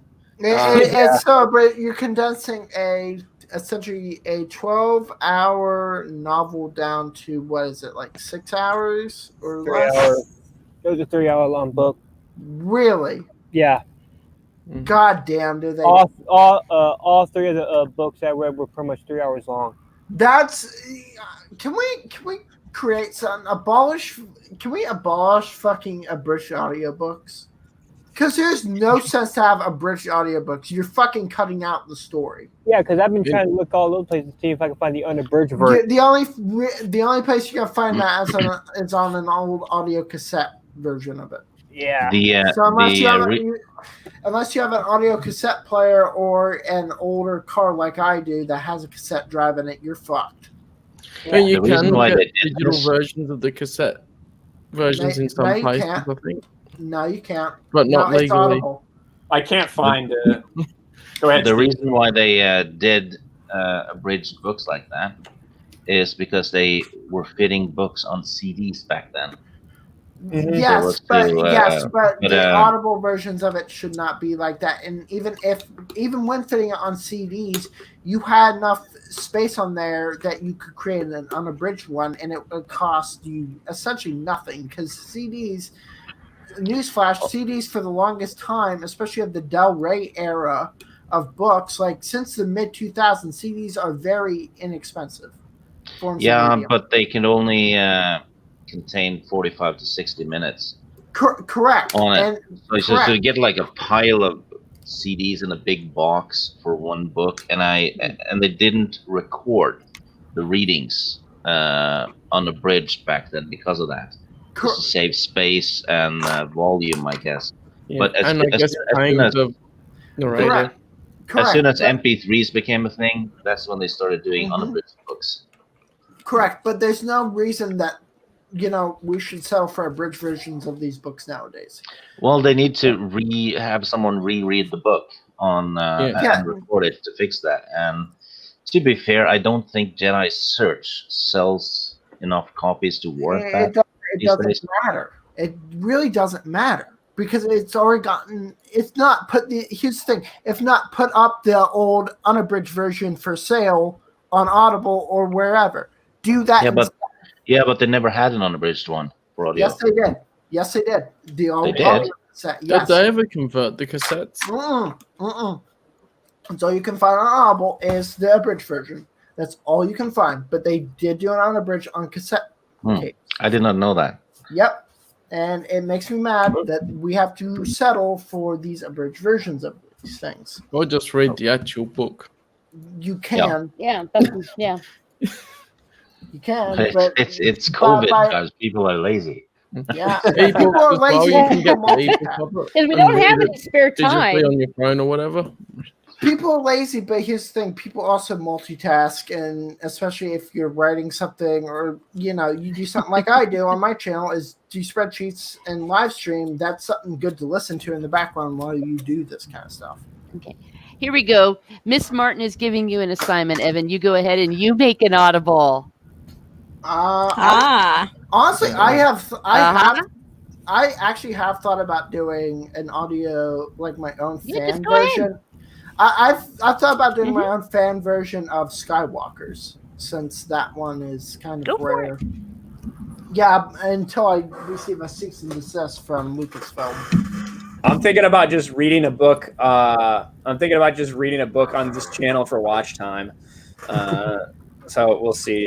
Out loud, of course. I'm gonna Nice. You gonna by read, reading it uh, in your own voice, you're transforming it, and if you use music from the video games, they don't copyright claim that. Well, they do copyright claim the fuck out of music in video games. Yeah, they do. Okay. Here's the thing. I haven't had much like from SWTOR and the Force Unleashed music. I haven't got copyright claims. Hey, good luck, Cal. Because here's the thing: SWTOR mostly they use movie tracks occasionally, but for the most part, it's its own original music. Which That's what I mean. Copyright. Well, SWTOR is okay, but nearly every other game uses John Williams music, which it's bullshit. which will They get use a lot of the copyright movie. struck in a fucking second. Well, that's what I mean. Claimed. You do your own version of it's it, on- reading it out, and put some of the video game music so that that's still Star Wars. That's the original tracks from the video games. And Here's the thing: technically, that still falls under fair use. It falls under fair use, but here's the thing: YouTube's so screwed up that it doesn't allow us to, how do you say, appeal these things successfully, and they'll err on the side of the big corporations. Mm-hmm. And it's so stupid. There needs I just to be had a clause. very good Evan, I idea. give you permission to do it on my channel because I don't. Yeah. Oh, I need viewers on mine. I probably have less subs than you, Teresa. What are you talking about? Yeah, Teresa actually makes content. Oh, I know. What I'm saying is I don't care. Ryan, if I my make gets content. canceled, so go for it. How about this Take idea, one for though? the team.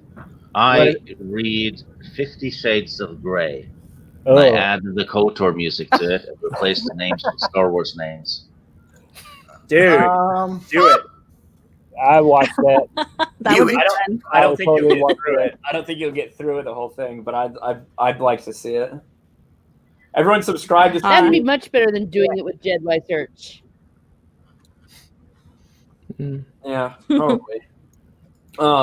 So I guess to get back to the back to the book, after that shit happens, they come back to Coruscant, and Leia's like, "Han, I missed you," and he's like, "Yeah, well, I missed you too." And hey, kids, do you remember who your daddy is? And they're like, yeah. Sounds about right. Sounds about right. And he's like, "Well, even if you're Who's your lying, daddy? I'm gonna make it up to you." And so they go ahead and they have their reunion. Han is like, "Hey, Luke, you're gonna love this kid. He's definitely Force sensitive." And Luke does the scanner on Kyp, and it kind of works, but not really. Which I don't even know why the scanner exists, to be honest. When he could just use the Force touch thing. So he does this thing. He discovers earlier in the book. He discovers that Leia, as he's trying to like do something to her mind and like look inside her mind, he discovers a part in their mind with if he touches, Jedi have this instinctual reflex to protect their consciousness. So if you're Force sensitive, you have it, and you're like throw it back. And when he does it to Kyp, he gets fucking flung back. He's super powerful in the Force. Yeah. So I did think that one thing that kind of reminds me of is there are one of the things that they have like R2 and C-3PO looking for is any possible descendants of Jedi, which I've heard some people talk about that and be like, oh, well, that's just like going towards because some people feel like bloodline is like so inherently important to Force sensitivity. It's not because look, case in point. Not to fucking go ahead, Evan. Sorry, it's not because look at Revan and Bastila kid. Right, I know, and so and it's not. Although you do have a much better chance of having a Force sensitive child if you and the other person are Force sensitive. It doesn't mean that that'll happen, and it doesn't mean it can't happen randomly too. Because later on, we hear Kyp talk about how both his parents were just normal people. They were just fucking like people who stood up against the Empire. You know, they weren't. They weren't. To be fair, most Jedi didn't even have offspring. Yeah, exactly. Yeah. Now that wasn't determined. That canonically was not determined yet because we hadn't had the prequels. Well, but, yeah, he's right. Well, they had brothels. Yeah, here's the thing. Technically, Jedi could have children. They just cannot form attachments. They can still screw. They just cannot form attachments. That is not something that is actually ever written into Star Wars material, though. So. George Lucas said that Jedi are not celibate, They're Correct. just forbidden from attachments. However, I would say that I don't think that it is necessarily in line with the with like Buddhist how Jedi would, tradition. how Jedi would operate to go fucking have children and say go fuck yourselves. I'm a Jedi. I don't have anything to do with you. Like the only specific exceptions that we know of are people like Hiari Mundi, who there's very few males of his species. So he got authorization to go back and have a bunch of wives and have a bunch of fucking kids to help repopulate. Basically, he got authorization to have a foursome. Essentially, yes. He took, he took what? I got that. I don't know how many wives he took. He took 2 to 5, I think. 2 or 5 of them. Yeah. He had a license to Fuck. pluck. Yes, he did. And maybe Yoda and Yoda did too. He had a license to fill. Oh God. God damn Well, it. yeah, a bunch of little Muppets were rolling around, right? Imagine how rejected the children and the wives would feel. He's just like, okay, I'm done now. I'm off. Time to fight in the Clone Wars. Actually, Ryan, did you know this? But his family all of his fucking family got murdered, right? During the Battle of Syria. No, I didn't know that. Yeah. They all died during the Battle of Syria. They were all together, just like hiding. In the hole. Essentially, yes. Oh Lord. Yeah, so he's got no family left by the time of episode 3. But at least he wasn't attached, right? Actually, he struggled a little bit with it, but he decided. The thing is, I honor them. I'm gonna put forth all my effort into killing them. You know what would be badass Jedi. though? What? If 2 Jedi have a child or 2 Sith, they cut the umbilical cord with a lightsaber. That would be a badass start for a Jedi. Stig? Why? Stig? Why? No, I thought it was cool. It's like Conan being born on the battlefield, right? Wait, I need a meme of somebody post my head on top of Stig's profile picture of the Batman slapping Robin, please. Well, you got Apollo in the chat right now. Oh, you worried me when you Apollo, said, please. I believe in you, man. You've created good memes Probably of me put pause before. in it. Yeah, no, thank you. Apollo's created good memes of me before. So Apollo, Wait, what? Yeah. Yeah, he has. Yep. On my Discord, there's proof of it. I have my own memes. I would rather die.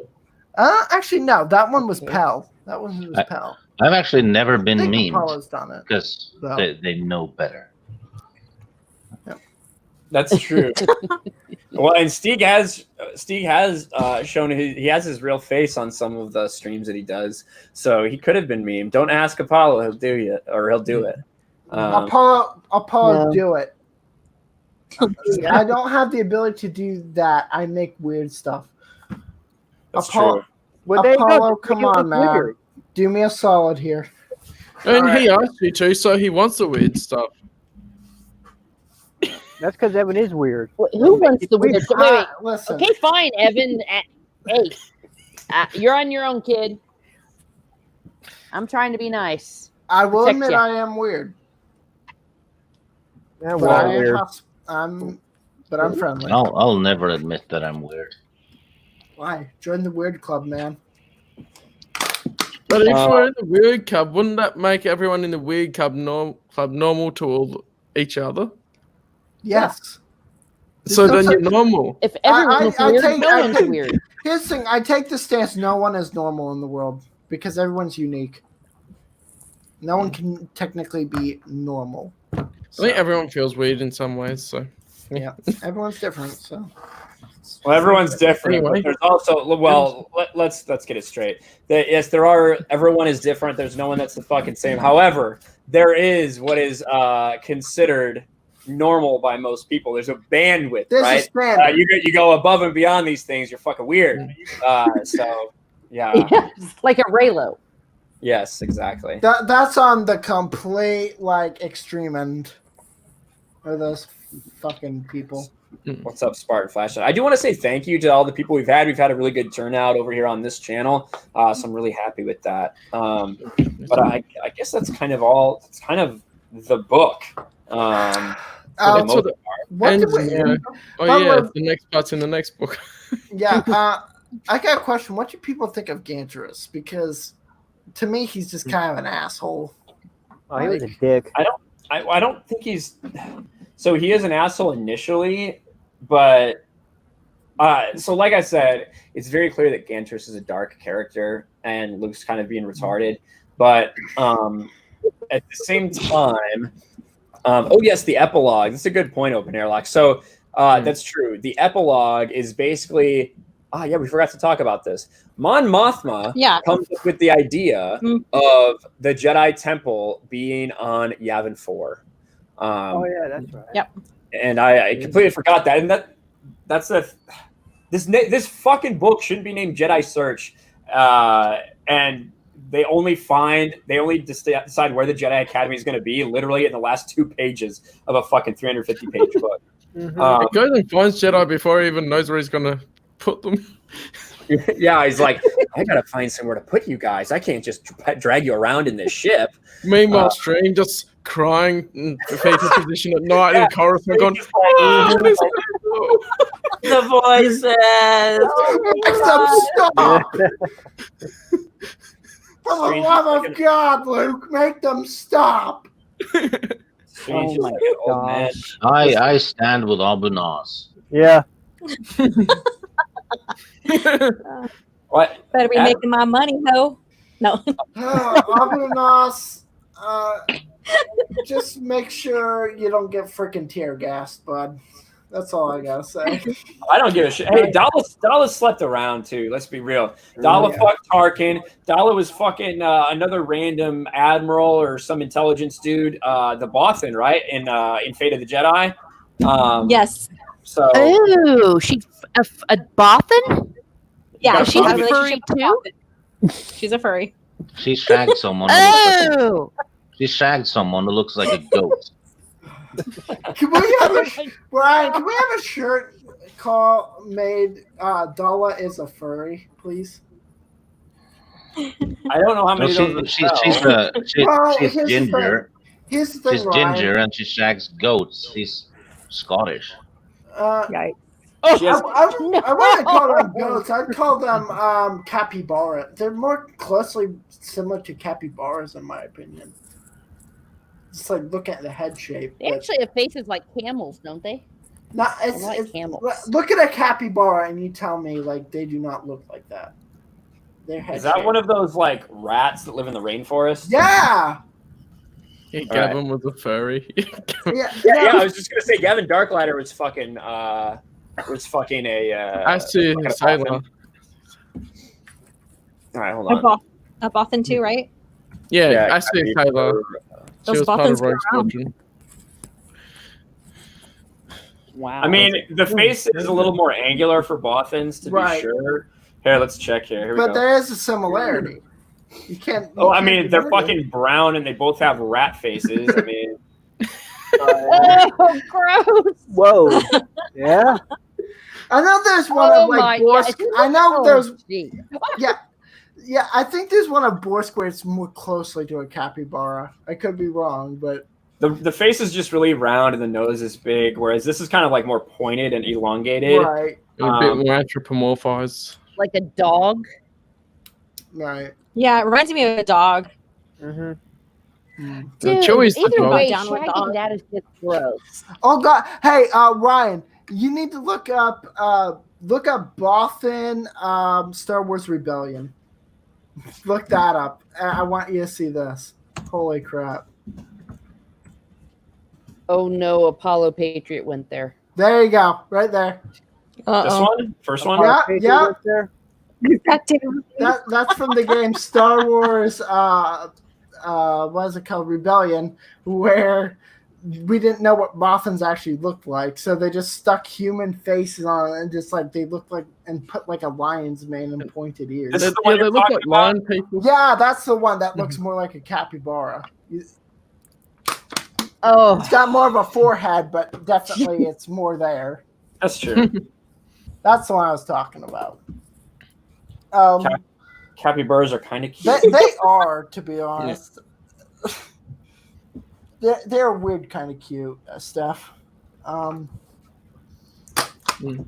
I mean, they look like they fucking smell bad. I don't know. Daala must be easy AF. I think she is. Yeah. I mean, she basically just goes, well, this is how I'm going to rise in the ranks. Otherwise, I'll just be oppressed the whole time. Yeah. Yeah, evidently Tarkin put the pussy on a pedestal, and that's how Daala got where she was. God damn it. But what I will say, so back to the epilogue. So Mon Mothma has the idea to start the Jedi Temple at Yavin 4. At the end of the book, Luke is there. Yeah. They have gone to start making this available to live in, and he talks about how he's bringing Ganterus, he's going to bring Streen and Kyp, and not just them, but also people like Cam Solazar, maybe Mara Jade, and filled with other people. We do know that there are other stories where he goes and he finds Tioni. That's in like a short story or something by Kevin J. Anderson. Yeah. It's actually set in between this book and Dark Apprentice. Was that in Star Wars? I feel like that'd be in one of the Star Wars adventure journals if it was. It may have been like just an online thing. I don't quite remember. I don't think it would be online, especially at the time. Let me see. It was the Adventure Journal 15 in a short story called Firestorm. Yep, I called it. Explain how she was there. Called it. Yep, that'd be it. Yeah, but it's but anyway, and it's basically like, hey, I'm gonna find all these people and we're gonna all get together. And does he mention? I think he mentions being worried about the dark person that Ganterus found. I don't remember if he. I think he questions it, but I don't think he ponders too deeply on it. Yeah, it's more of a question, but it's not nothing that that was really delved into at the time. It's just like, oh yeah, Dark Man, okay. But then when he sees the Dark Man in Legacy of the Force, he's like all concerned about that. So there's a huge difference between the two. There is, but at this point, you're looking at younger, Jedi Master Luke who doesn't understand the Force fully versus Grandmaster Luke who's looking at this like last time that this vision of a Dark Man occurred, some stuff went down. And then also to the events of Dark Empire, he's probably still a bit clouded from the dark side as well. Mm-hmm. Yeah, so here's the epilogue. So it talks about in the search for new people. Oh, here it is. So Luke intended to bring together everyone he could immediately, not just Ganterus and Streen, but also Kyp Durron, Mara Jade, several of the Witches of Dathomir, which he encountered in Courtship of Princess Leia, Cam Solazar, and others he had encountered since the Battle of Endor. And I do think it's in the next book where he finds Sigal in the next book after Daala shoots up Mon Cal. But then he says... Yeah, after that, and then Mon Mothma is led by him. Yeah. Then he says to begin his actual training, Luke tried to recreate all the exercises Yoda taught him on Dagobah, as well as the practice sessions Obi-Wan had begun.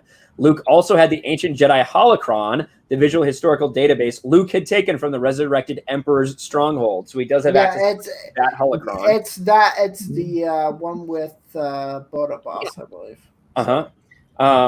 He had studied the information from the hidden repository of Jedi knowledge on Dathomir. He had many tools, and his students carried inside them doorways to great power. But again, Luke worried if one of his trainees, or more than one, fell to the dark side, would he himself have the power to bring him back? And who was this dark man who haunted Ganterus's dreams with the prophecies of destruction? So just so happens the next book is titled Dark Apprentice. Yep. So we'll have to wait till the next book, Dark Apprentice, to find that out. But I almost thought that possibly the Dark Man could have been a visualization of Luke taking him off of the planet, and then the stuff happens. I think that I think he thinks that Luke is the Dark Man, right? When he comes to, because he's dressed in black. Yeah, for sure. Yeah, and he's like a dumb native, like a not a dumb Didn't native he call person. Luke Dark Man too? What's that? What's that, Laura? Didn't he call Luke the Dark Man as well, though? Like, you're the Dark Man. Can you hear me? Yeah. Didn't he call Luke the Dark Man when he went to his planet? Yes, that's what we were saying. I think you're just on another little slight delay, Laura. But yeah, he did call Luke the Dark Man, so that's why I think that I do think that that's what you were intended to think. Oh well, maybe it was he just thought it was Luke, but we find out later that's not the case. And I do think that Ganterus is from like a very isolated.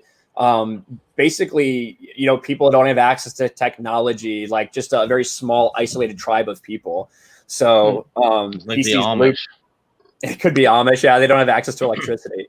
But so he feels like they are, he sees a person in dark who has power, and he's like, oh, the Dark Man.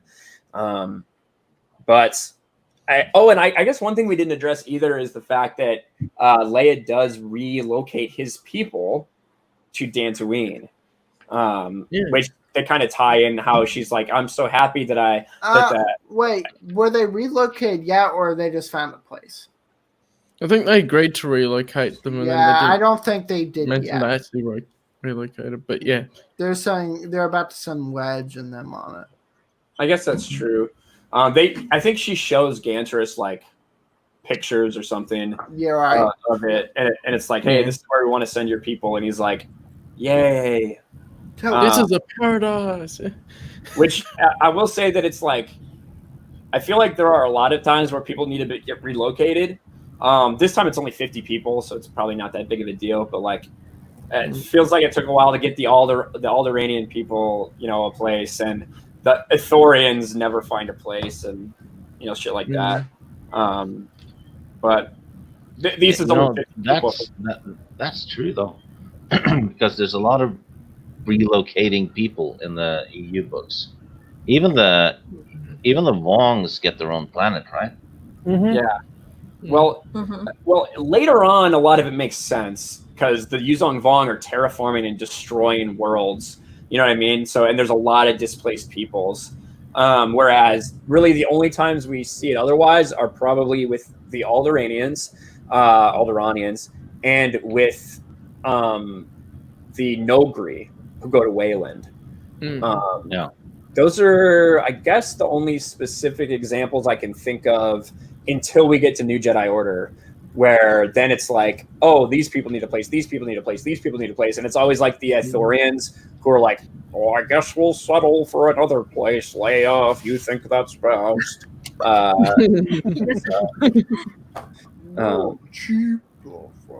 Yeah, that is a good Ithorian, actually. Yeah, I've played too much KOTOR, like KOTOR 1 and 2, where it's like, no, there is no such thing, but it's just, I've picked up on it. Like, it's just because it's the same voice line, like, for Ithorians. It's like five things. Yeah. Same with Hutts. Yeah, it's just stupid stuff like that. Just garble. But a chew a pinky, yeah. I chew a pinky. I chew a binky. So I guess overall thoughts. Let's get the judgment, the final verdict. What do you think of this book? Put a score on it if you want to. Stieg has already spoken. 3 out of 10. 3 out of 10. That was being kind. Wait, that was being kind? Oh, that being kind? You're right. I'm a very kind and understanding person. When you want to be. Which you obviously want to be. All right. Let's start with Subhuman. Yeah, what is your grade of this book? Even though you got the I got the shitty one, but overall, if I would have read the entire book like I wanted to and got a better understanding, I probably would give it a nice high score. But since I already read like probably a quarter of it, I give it a decent 5 right now until I get the actual book and read it again. 5. All right. Mm-hmm. I think that's fair. 5. All right, Teresa, what is your grade for this? I feel like she's going to be pretty bad too. Oh, I was going to say mine was also 5 as well. 50%. Okay, fair enough. Laura, what do Yeah. you say? I am 7.5 out of 10. Okay, that's maybe a Wow. little. Got to see. Don't Alright. judge me. Nah. That might be the highest score. I think. I guess Callum. That let's see might what be the Callum's highest is. score. Callum's. What do you give this book? I gotta. I was find thinking something. like around a 7. Yeah. Because I was like, I love the world building in it as well, and it is the books that got me into the EU, so I probably am a little bit biased in that way compared to like people giving it a 5 or whatever. But I also feel like when Evan was talking about worst books we've done so far, I'm thinking of the way that things are written. Maybe Rule of 2, because it was rushed, isn't quite as good either. So there's that. Darth Bane Rule of 2. But yeah, I do really just love it. But I'm trying to keep it in the scale of what have I said for the previous books a bit as well. Because Yeah, it's hard to keep track once you get into so many. It's tough to compare. yeah, Evan, what do you give this book? Give me one. You know we're doing this, Evan. You know we're doing this. You know you're gonna give a score. Why are you just now putting in your fucking score calculator? Always wait till the last minute, don't you, Evan? Yeah. You're one When of those did you that like finish turns the in your book? homework right after the class is No, over. believe it or not, that was me. That was me. All right. Let me just quickly do this really fast. I've got numbers. It's supposed here. to be your All right. opinion, not ours. All right, how about I give my Yeah, opinion? you do it. We literally have been talking about it. You knew this was coming and it just started now. Yeah. So I would say I think it's a 5. There is a lot of things I really dislike about this book when it comes to how characters behave, some of the decisions I think they make, some of the plot conveniences. But there is also a lot of good in this book as far as building the universe of Star Wars goes, and more importantly, connecting the universe of Star Wars. Yeah. Kevin J. Anderson did a really good job of making sure not only to reference, but also to like make important notes of all these things that came before. It was important to the plot. Like all these things that came before were important in telling Qwi Xux what exactly happened. And these are things. These are things that these are things that previous authors, even the great Timothy Zahn, refused to do. Kevin J. Anderson, in my mind, really opened the door with his willingness to include all these things, his desire to include all these things into the universe of Star Wars. And I think this book does a great job of starting that off. And obviously, it does set the stage for so many great characters to come in Luke's Jedi Academy. So 5 out of 10 for me. It did have a bit of a lighter tone on it than Thrawn Trilogy did. That was a very dark trilogy. I do think it was meant for just a little bit younger audience. Mm-hmm. Yeah. And I gave that bit younger audience Kyp Durron to relate to a bit more, like Yeah. this is around our age. Mm-hmm. All right, here we go, boys. Don't forget the girls, And ladies. Yeah. ladies. 6.6 out of 10. There you go.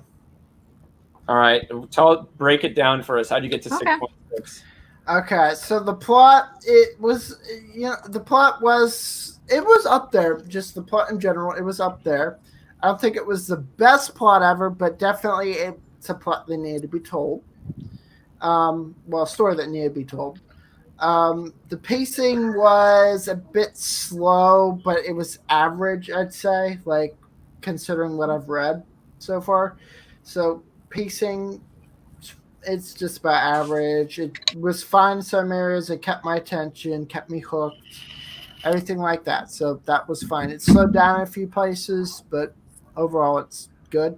Dialogue is about 2.5, and that's because of also characterizations, such as Luke and Leia is a bit. Luke was better than Leia, but Leia is just kind of there, I should just say. So that's that. 3 on details. Kevin I'm gonna say Kevin just tells it like it is, doesn't go too much into detail, but there's enough there to get you through.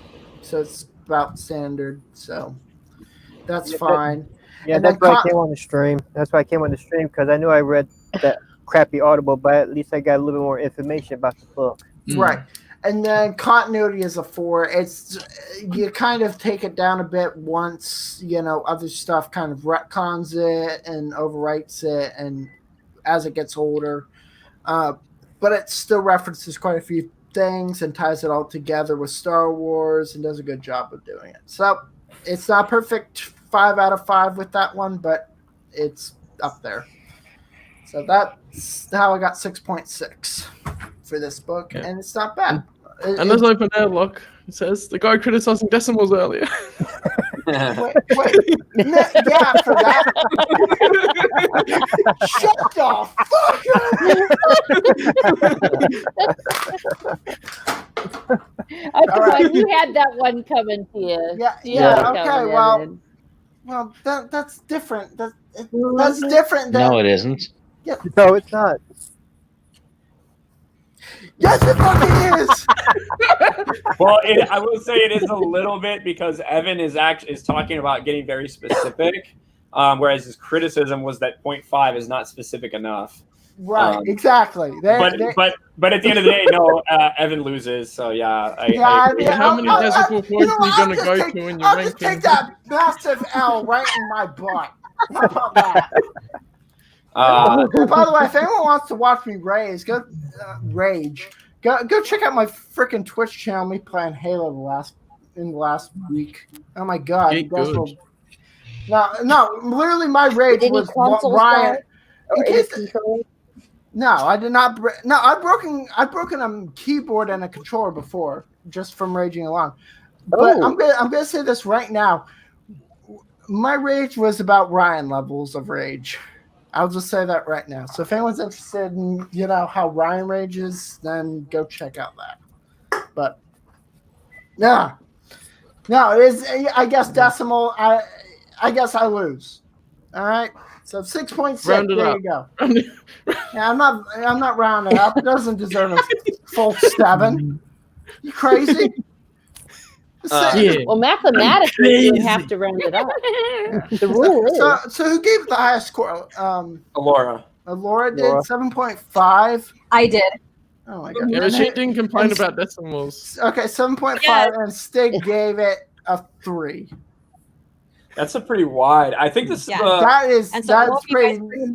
That's pretty diverse. I cannot speak. Yeah, I mean, a 7. You mean diverse? A 7.5 for this one shows how crazy women can be. I should say.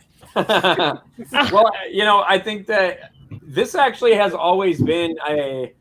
There are some people that really, really like this trilogy, and there are some people that don't like it at all. I do fall in between because I do think there's a lot of great things about this trilogy, like I said, but there are just some things that irritate me when I read it. I was hoping. I think Matt Wilkins has some stuff going on. I don't think he'll be able to make it probably before we end. But he is someone who really likes this trilogy. So I want to get on here and make fun of him a little bit. But it doesn't look like that'll happen. But I'm sure I'll get to talk to him about it in the future. Maybe we'll get him on the next one. Well, I do have to say this trilogy was actually better than the Callista trilogy. I did not like that trilogy. No one likes that trilogy. Everyone hates that with a passion. But I like the Corellian trilogy a lot more than this trilogy. I mean, there's some people that want Luke to be with Callista way more than they want him to be with Mara. No, I like to have him with Mara. Heresy. Ooh, oh god. No. I'm not gonna say. I'm gonna say. I'd rather die 1,000 deaths. How much older is Callista than? Callista is about 20 years older than Luke, right? No, because she was in Clone Wars No Prisoners as Can a you right. spirit? Yeah, her spirit goes into one of Luke's students. Mm-hmm. Yeah, because her spirit gets trapped. I do not give a fuck about technicalities. What year was she born? It doesn't matter. She's in a fucking body of a hot young chick. What are you talking about? Luke banged his student. Exactly. Okay? Yes, is that Oh my my He didn't gosh. bang Callista. He banged his student, whose body was stolen by a 20-year-old, a 20+ older. It's actually a 20-year weird. older It's Jedi. actually weird as fuck because, like, Luke's student, I feel like was kind of like in love with him or whatever, and was like, she can have my body, and she like kills herself to like give her spirit up to this person. You know what I mean? Like that's how I remember it. At least it's been a while since I read it. Should we have an after show of this at some point? Like, just talk about That's like this stuff. friggin' Twilight or something. This is Oh, the God. after show. No, I know We gave the our after. ratings. I know it's the after show, but like stuff for like Ryan, like for his like supporters or whatever, just kind of an after show. Just talk at Star Wars, not just this book. In general, I'm just saying. stop it, Evan. We can talk Yeah, Star go for it. Wars as soon as we organise. Hey, Ryan, I'm creating ideas for content for your patrons and everything like that. But But you can't come up with your own ideas. Take that what do you idea. mean? What do you mean, pal? I have plenty of ideas. I just have not executed them yet. True. Oh my You're You're gonna gosh. execute them at the last minute like you do, putting it reviewing. Give me 1 second. I actually got this shirt today.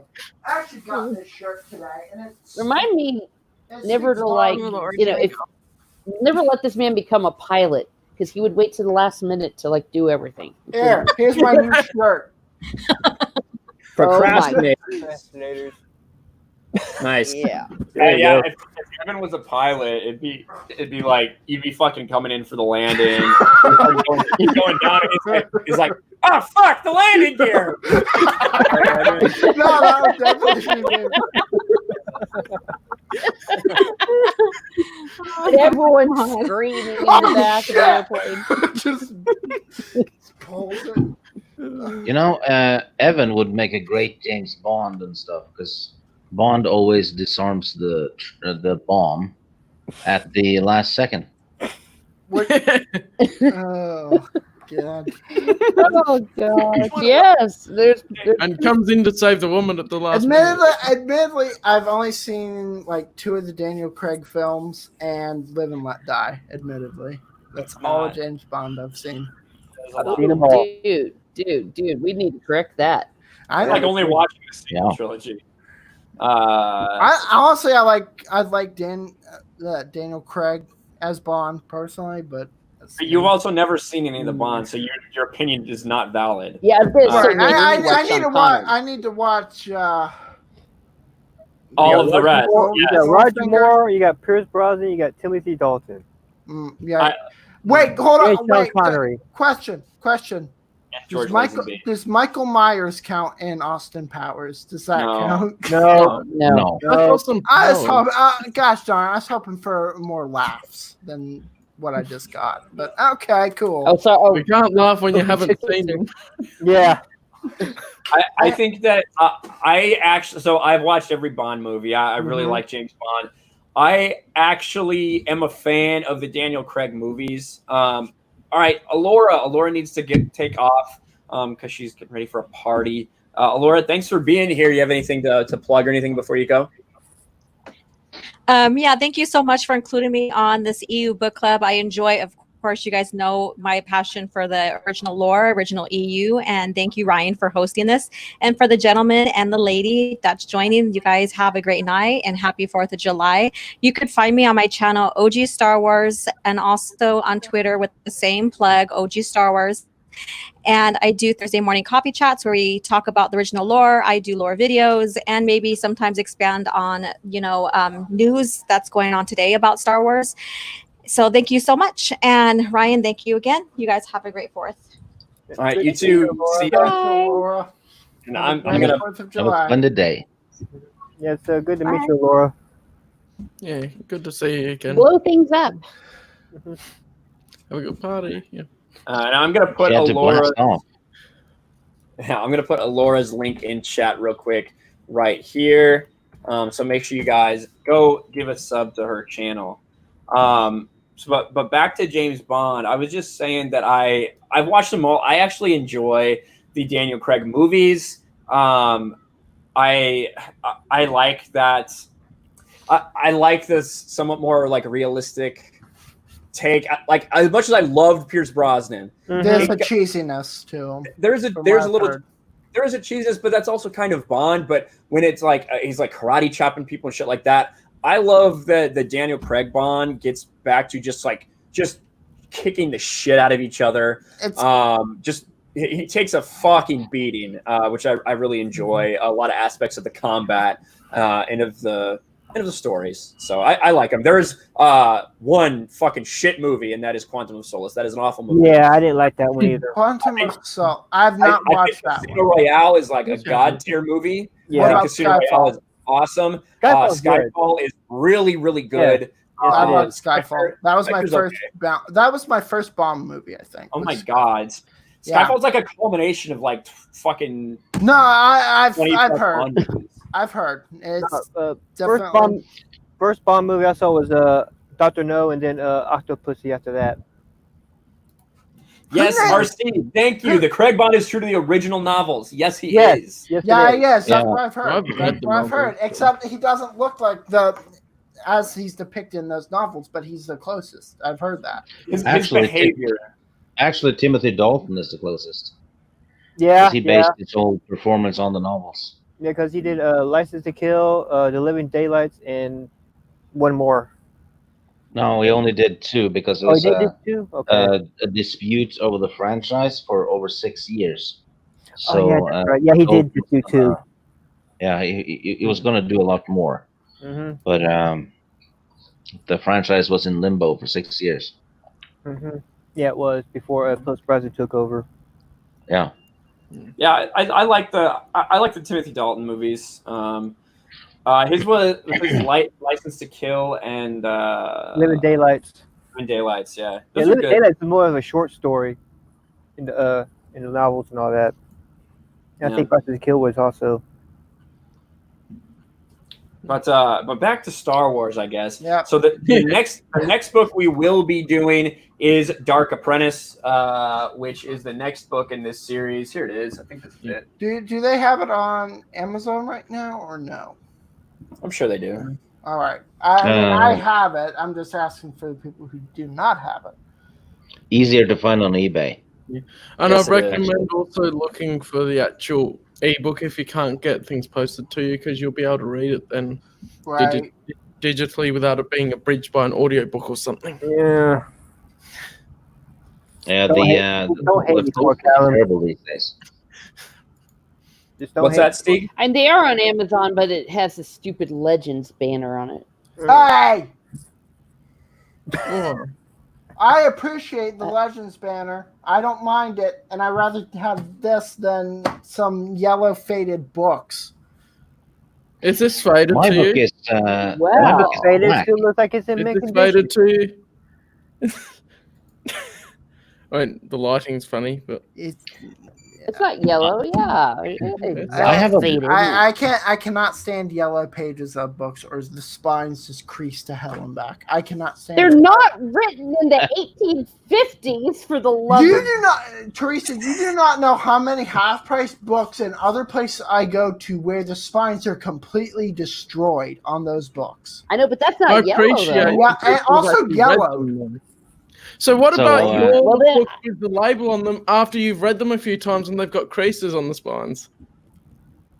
Then that's don't my get- own shit. Mine don't get creases the way I read them. Here, let me show Well, you. you have hardcovers. For I have some hardcovers, but hold on. Here, let's look at Star by a Star. tutorial on how to read a book. Yes, you guys. I know you guys. You fucking have to need be one. careful. You have to be careful. Yes, I understand this, and I try to be very careful. But sometimes creases you cannot prevent.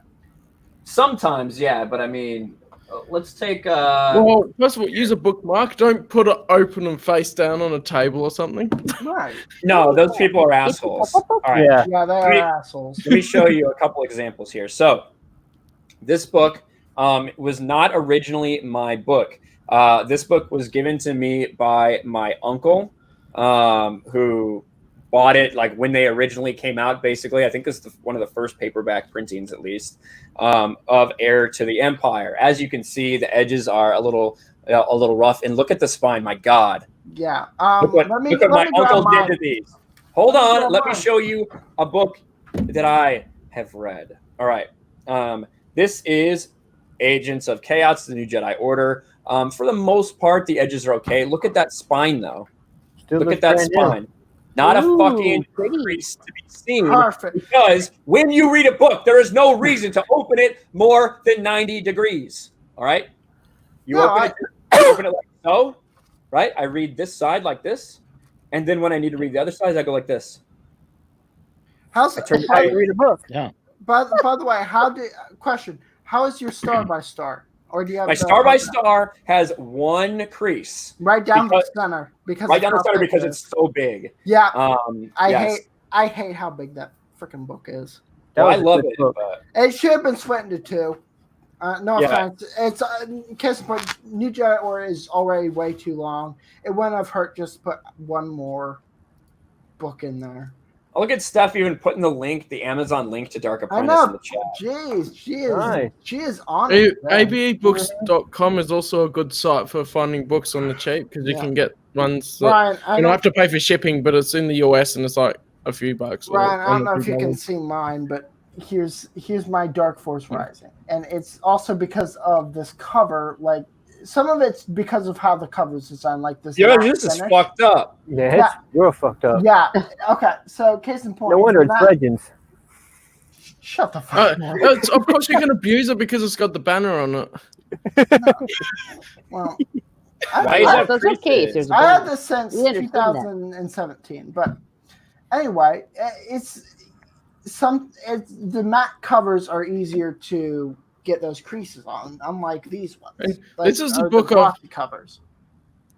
This is a book I've had since I was little, and of course, when I'm little, I don't know what I'm doing, but it only has this Oh one my little god. crease. That's a It has the monster bad crease crease, though. Whoa. But it's ugly. But If only- this is the book I had since I was a kid and didn't know how to read books properly either. If only turtlebacks were. And I don't still think a I thing. got it new when I got it. It must have been second hand from memory. I have a black version of the book. And Yeah, it doesn't have, that's the UK. That's the UK version of it. yeah, it doesn't have the Legends banner either. Okay, here's an example. Oh, it's a different type of book. It's a manga. But there's no creases on this one. Blue-eyed Scorpio. Check your teeth. Which manga is that, Calvin? Battle Angel Alita, this is Last Order. Because Oh, they've got the big fat pack. Omnibus. Oh God, I got the first. that poor volume thing of is gonna Alita. get destroyed. Why didn't you get the large, like the hardcover version of that? There are no hardcovers for it. No. Yeah, there I got are. the hardcovers of the original series, but there's no hardcovers of Last Order. There should be. I haven't read Last Order yet.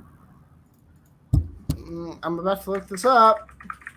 Oh, when I talked to the guy at the bookshop, he said that there wasn't, which is unfortunate because I that would have he- got the hardcovers. I bet there is one. Wait, which one is that called? This is Alita Last Order Omnibus Volume 4. That's the last. I just grabbed random. That's the last volume, made it for Alita. Is that No, there's actually a current series called Battle Angel Alita Mars Chronicle, which is coming out. Oh, okay. Yeah, because I've already got the first two right now. Yeah, nice. Dude, there Um, has to be. This is wrong. Books over time will be a little bruised. No, not if you take care of them. Mm-hmm. Yeah, it's definitely that. Here's the thing. One thing I guess that can help that spine damage is what Cal does, and that's what is it contacting your books. Yeah, I've contacted this to preserve it when I did that to start with. But some of the books I've just already got, and they come in collections, so they're a lot cheaper anyway, and they've got pre-loved. Pre-loved, huh? What the heck does pre-loved mean? Huh? They've already got creases in the spine before I got them. And I mean, they've been loved by the people so much of it. They've been read over and over, and they've got creases on the spine and stuff. That's what pre-loved means. I mean, yeah, that's how this one was, obviously. It's how this was given to me with the creases in the spine. I like the Legends banner. I don't know. What? Yes. The only reason why I like it is. Did you pull your microphone back in front of you? How's this? A lot better. Too close. Smart ass. I know I am subhuman. No, I don't know. I like it. It just adds a little bit something. And I like these reprints we're getting. Case in point, these ones are nice. The Durron trilogy ones, and Because actually designed the cover with the banner in mind as well, instead of just making it weird. Courtship also got a new cover. That's essentially its hardback, not its paperback. Well, here's what I'll say. Over time, I have become more accepting of the Legends name because, especially now that we're seeing what Disney Canon has, I'm like, well, I'm kind of glad there's something to differentiate this shit. Well, I'm proud of the fact that I don't have any books that say Legends on it because it means I had all these books before it was Legends. You know, it's not something I hopped onto after. It's kind of like an OG fucking. I've been down with the shit for a long time. But at the same time, I think it's good when people buy Legends banner stuff because it means that you're showing these people, that you're still buying these things, and I think that's good. Correct. I will not. Here's the thing: I do draw the line at comic book, like the Marvel Epic collections, simply because those things, the quality on those are piece of shit. It's just cheap, like really thin paper and just like ink that if you just touch it the wrong way, is just gonna fade and like smudge. They're awful quality. So do you have some of those, Stig? Some of what? Marvel Epic collections of the comics. Yeah, I have 20 of them. The omnibuses. I cannot stand mine. I have 2 of them. I bought 2 of them. Here's this one I keep around. Just like, look how thin this is. Look how, like, that's actually here. This is the only exception I've made for a Legends banner. What? Cal, come on. Well, yeah. Which one is that? Oh, the 108. That's the cover I wanted originally. I heard that. And for some other comics, I just like getting the hardcover trade paperbacks as well. Yeah. I heard that didn't exist, Callum. What the heck? It's crazy. I heard that was fake news. Here's the thing. Also, it keeps my by doing this and getting the original individual ones like this. They're much better. The page quality's better, the ink's better, and I can do it chronologically on my bookshelf, so it's easier that way. I recently actually the local comic book shop opened up, and they had some original prints, like some original issues and stuff. So I got some of them. Yeah, Kanye West is running for president now. I think I already had the guy. I saw that. But he announced it way too late. I'm sorry, Kanye. You're gonna fucking lose. And if you do, welcome to celebrity worship. Like taken too far. I'm sorry. Meanwhile, we'll just swap around PMs again, probably.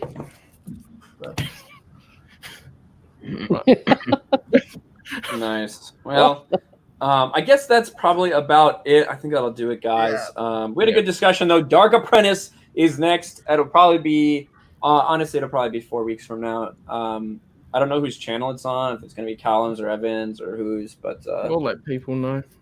Yeah, but we will let you know. We'll get it advertised out there. Cal, you haven't done one in a while. I think it's Callum's. Yeah, I think we did Evan last time. Yeah. Gross. But yes, so I think that is probably where it's going to be. But thank you, everybody, for joining us. Thank you to Subhuman, Stig Kenobi, Miss Martin Muses. Alora was here earlier. Thank you to her. Thank you to Evan and Callum for a successful first stream over here on the RK Outpost live channel.